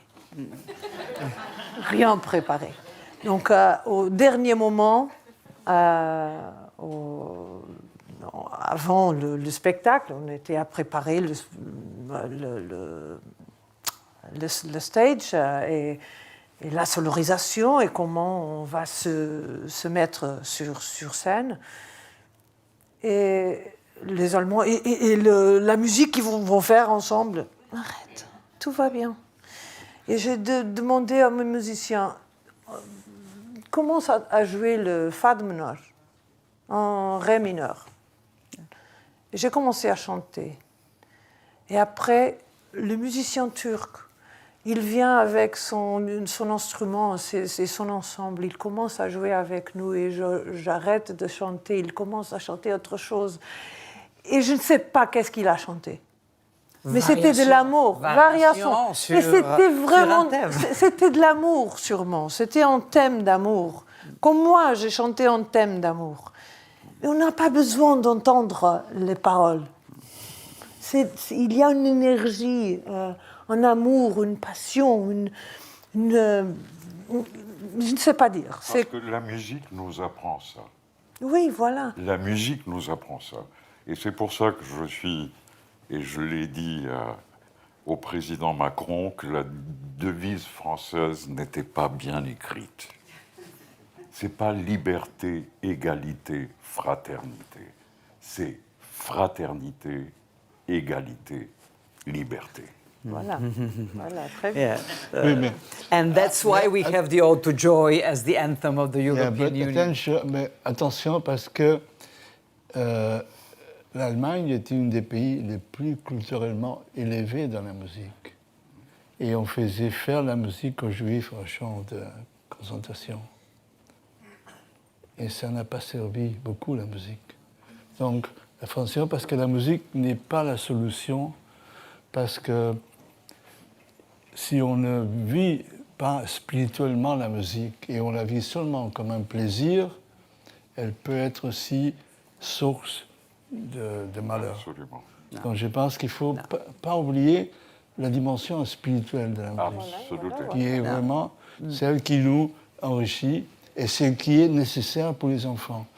Chanter ensemble, jouer ensemble quand on est 6, 7, 8, 5 ans, c'est les moments, parce que les premières 10 années de la vie, c'est là où le corps développe ses langages principaux. Et ce qu'on ne fait pas là, c'est beaucoup plus difficile de l'apprendre après. Mais la problématique, c'est que la musique est devenue, dans nos sociétés, un entertainment. Oui, bien sûr. Voilà. Yeah, but that means that art, music, heritage, it's not enough. It needs to be combined with the values. And the civic education goes with the values. And that is another excerpt that I would like to hear from Maria João, the podcast recorded with Maria João. What is the importance of values in Europe today? Mais vous savez, je pense, vous savez certainement que les valeurs dont on parle, et même j'aime beaucoup parler d'empathie, mais l'empathie aussi est une des valeurs importantes, sont le moteur qui construit notre monde, celui qu'on veut avoir. C'est ces valeurs-là. Sans les valeurs, je crois qu'on va à la destruction rapidement de nous-mêmes, de la valeur de l'être humain. Quelle est la valeur de l'humain? Pourquoi est-ce on se considère plus que les animaux? Pourquoi? Seulement parce qu'on est capable de réfléchir et de trouver des armes de destruction et de s'entre-détruire et de se détruire soi-même. Donc ce n'est pas une solution. Moi, je pense que c'est certainement pas une solution. Donc les valeurs comme... Je parle de l'empathie, la compassion, beaucoup d'autres valeurs humaines qui sont innées, qui sont là depuis notre naissance. Pourquoi ne pas les garder? On ne va pas perdre à cause de ça. Parce que moi, j'ai de l'empathie avec quelqu'un, ça ne me fait pas perdre mes capacités de réfléchir, de réflexion, ni d'intelligence, ni rien. Au contraire, ça devrait vous faire sentir, élever votre esprit et vous sentir c'est un joyau. Les valeurs sont des joyaux. L'or, dans le sens, les choses précieuses, aujourd'hui, sont devenues matérielles. Est-ce que c'est ça votre rêve européen, l'Europe basée sur les valeurs et qui nous aide à nous épanouir sur la base de ces valeurs? Moi, je pense que l'Europe basée sur les valeurs, c'est la vraie Europe. C'est l'Europe de la Renaissance qui peut revenir toujours, qui pourrait toujours revenir. Il faut la faire revenir. Et là, l'Europe commencerait à avoir une vraie valeur. En étant que le groupe divergent et d'où émerge toute l'énergie et toute la force.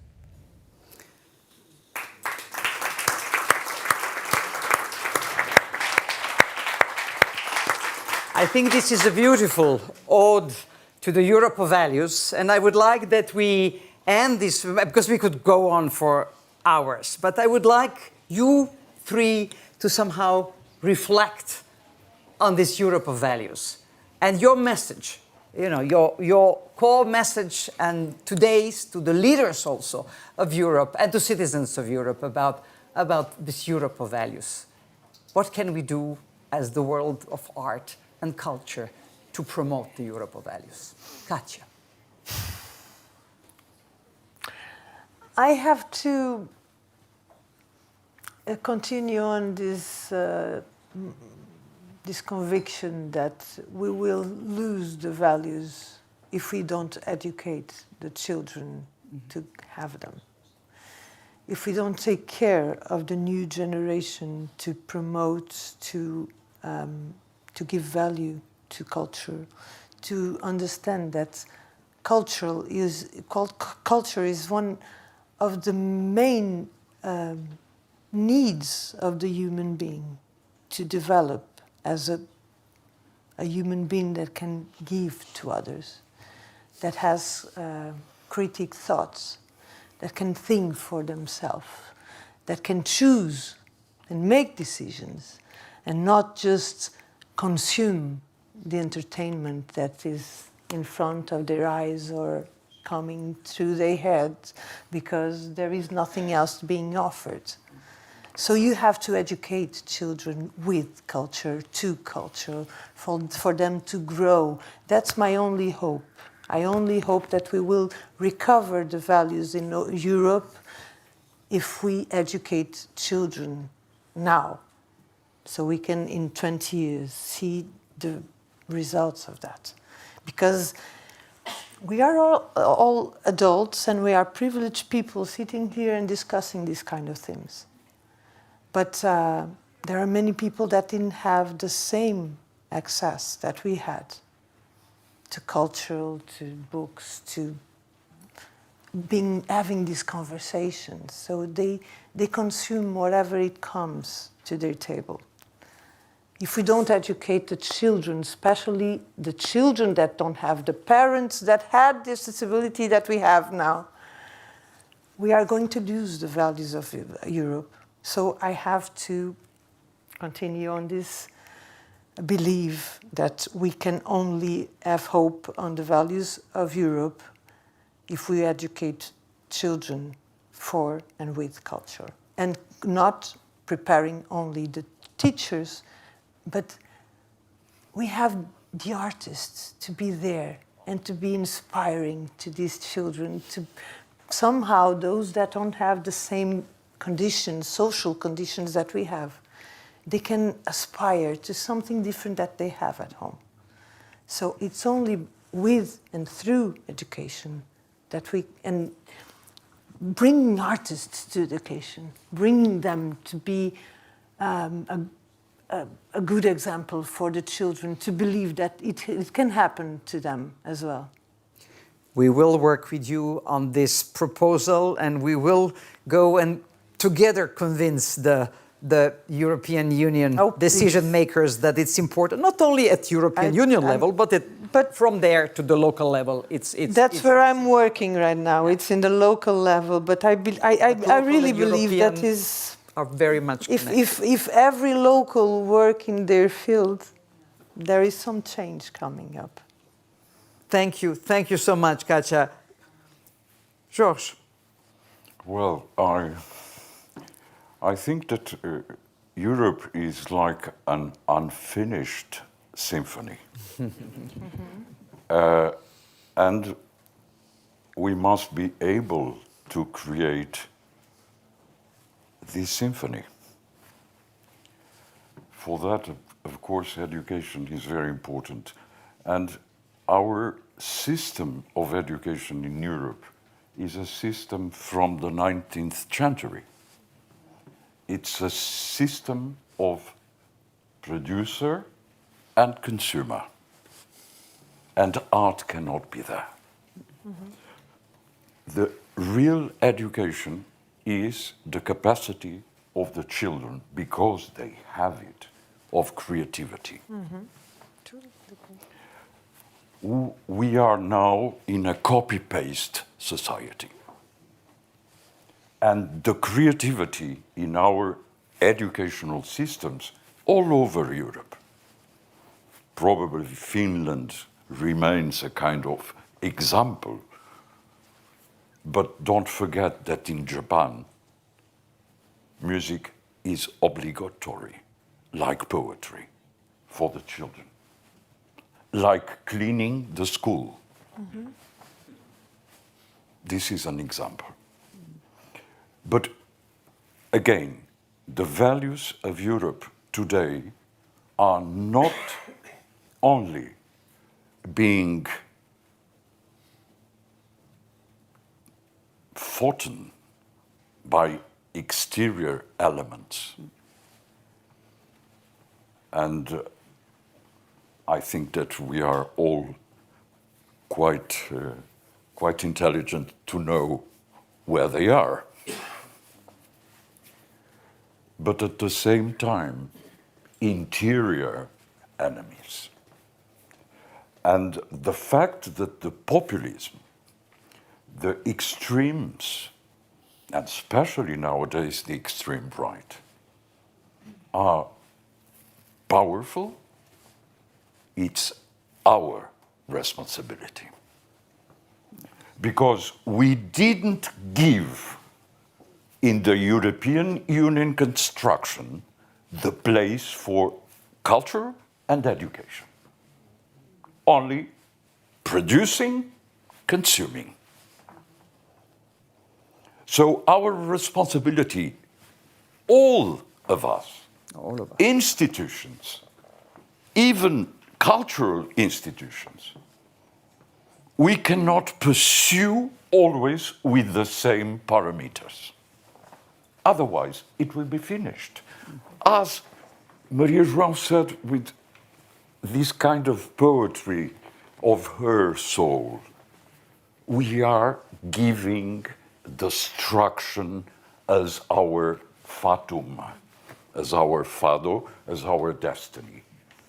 I pursue and will until my last breath to convince, even if it's necessary, seduce, because we have to finish with the homo economicus and begin with the homo artisticus. Thank you. This is another strong message to Europe, but to all of us, not just the decision maker, to all of us. But there is a little bit hope. How do you say that? There is the hope.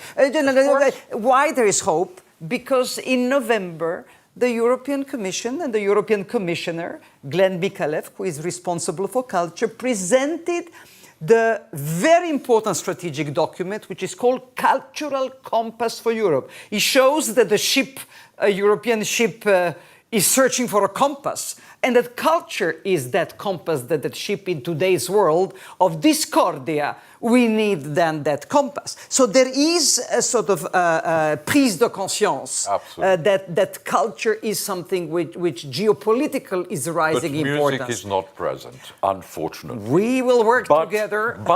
But we have to, again, to change parameters, because we cannot continue to support art that, to be understandable, has to have a catalogue of 400 pages, sustaining the fact that a banana on the wall, it's art. That's all. Music is for free. Jordi, à toi pour clôturer. Je vais continuer en français. En français. Une langue latine. Je pense que c'est très important ce que vous avez dit, mais l'éducation, quand même, est la responsabilité de chaque pays et même de chaque région et de chaque ville. Donc l'Europe peut donner... Et l'économie, Georges, je m'excuse, mais si l'économie ne marche bien, rien ne marchera bien. Donc il ne faut pas toucher l'économie. Parce que l'économie, c'est essentiel pour qu'on ait des ressources pour tout. Moi, je pense qu'il nous faut un projet culturel européen. Il nous faut que des experts du monde de la culture et surtout du monde de la musique, parce que c'est là où il est plus faible, qui aide à monsieur le commissaire et les responsables à imaginer qu'est-ce qu'il faut faire pour résoudre un problème grave d'oubli de notre patrimoine musical. Et ça, c'est un problème qu'il faut résoudre à niveau européen, parce qu'au niveau national, il y a trop d'intérêt. Chaque pouvoir a besoin d'une grande orchestre symphonique et une grande théâtre d'opéra pour montrer leur importance. Et ça, c'est le pouvoir. Et tant que ça sera dominant et sans compétence, tout le reste ne pourra pas survivre. Donc je pense qu'il faut mentaliser les pouvoirs européens de dire la culture, c'est donner à tout le monde les mêmes possibilités. Sans donner les mêmes possibilités, il n'y a pas d'évolution, il n'y a pas de progrès. Quand il y a des monopoles, le progrès s'arrête. Et donc ça, c'est le problème principal aujourd'hui. La musique est monopolisée par les grandes structures et tout le monde qui veut faire d'autres choses créatives doit concourir avec ça. Et je pense que ça, c'est le problème le plus grave qu'il y a en Europe et dans tous les États d'Europe, dans tous les sans exception. Nous avons des centaines de musiciens en toute l'Europe qui cherchent de défendre le patrimoine tel qu'il était à chaque époque et doivent survivre, et beaucoup ne peuvent pas survivre. Vous connaissez toujours les symphonies de Beethoven, non? La cinquième. Vous connaissez pa pa pa pa, ta ta ta ta, les destins qui touchent à la porte. Ça, c'est la version romantique des chefs d'orchestre très fameux du début du XXe siècle, qui n'étaient pas capables de regarder les métronomes qu'avait écrit Beethoven, ni les indications de tempo. Le tempo de ce début de la cinquième est avec le molto. Pa pa pa pa, pa pa pa pa, ta ta ta ta ta ta ta. On connaît ces grands chefs-d'œuvre de la culture européenne musicale dans des versions qui n'ont rien à voir avec ce que les compositeurs ont imaginé. Et ça, c'est le premier problème. C'est comme si on connaissait les œuvres de peinture des grands maîtres déformées par des gens qui ont pensé qu'il faudrait améliorer ça. Non, c'est pas. Il faut retourner aux sources et donner visibilité à tous les chefs-d'œuvre qu'il y a dans l'histoire d'Europe, qui est notre plus grand patrimoine et qui ont ce qu'on a besoin pour enrichir nos âmes, pour enrichir les âmes de nos enfants. Des enfants qui grandissent comme moi j'étais en chantant la polyphonie pendant 16 ans de ma vie, ça a changé ma vie.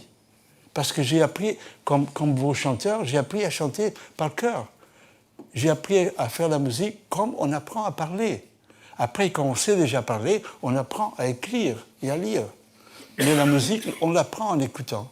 Et tant qu'il n'y a pas des écoles partout qu'on apprend à chanter la musique, il n'y aura pas assez de bons musiciens, ou il n'y aura pas tous les musiciens qu'on peut avoir, et l'âme humaine sera orphe. Parce que sans la musique, on est orphe. On a besoin de la musique pour être pleinement humain et pour avoir l'empathie qui parle Maria João. Parce que la musique, sans empathie, ça n'existe pas. On ne peut pas faire la musique avec quelqu'un qu'on n'aime pas, avec quelqu'un qu'on n'a pas de sympathie, qu'on n'a pas envie de faire ensemble. Donc finalement, je pense que la première chose, c'est donner aux chances à la musique d'être compétitive et d'être libre de ces grands monopoles. Merci Jordi. Merci Kátia, merci Jorge, merci Maria João.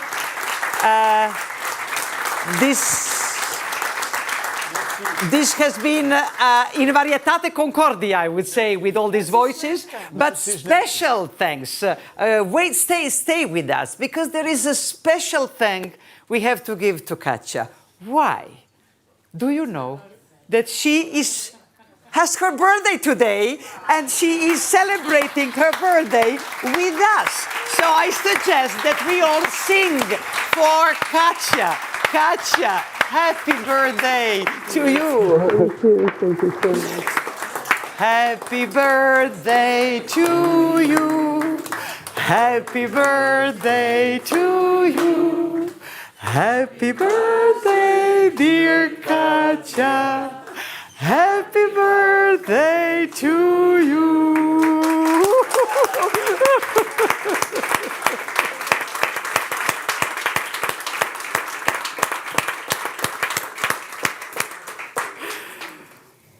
So thank you so much, all of you here present in Lisbon. Thank you all who are watching still live stream in Europe and beyond. Thank you for having been participating in the very first In Varietate Concordia talk. Please continue talking about Concordia. Please continue talking about Europe wherever you are. And let's continue this conversation and this initiative. Oui à la vie. Thank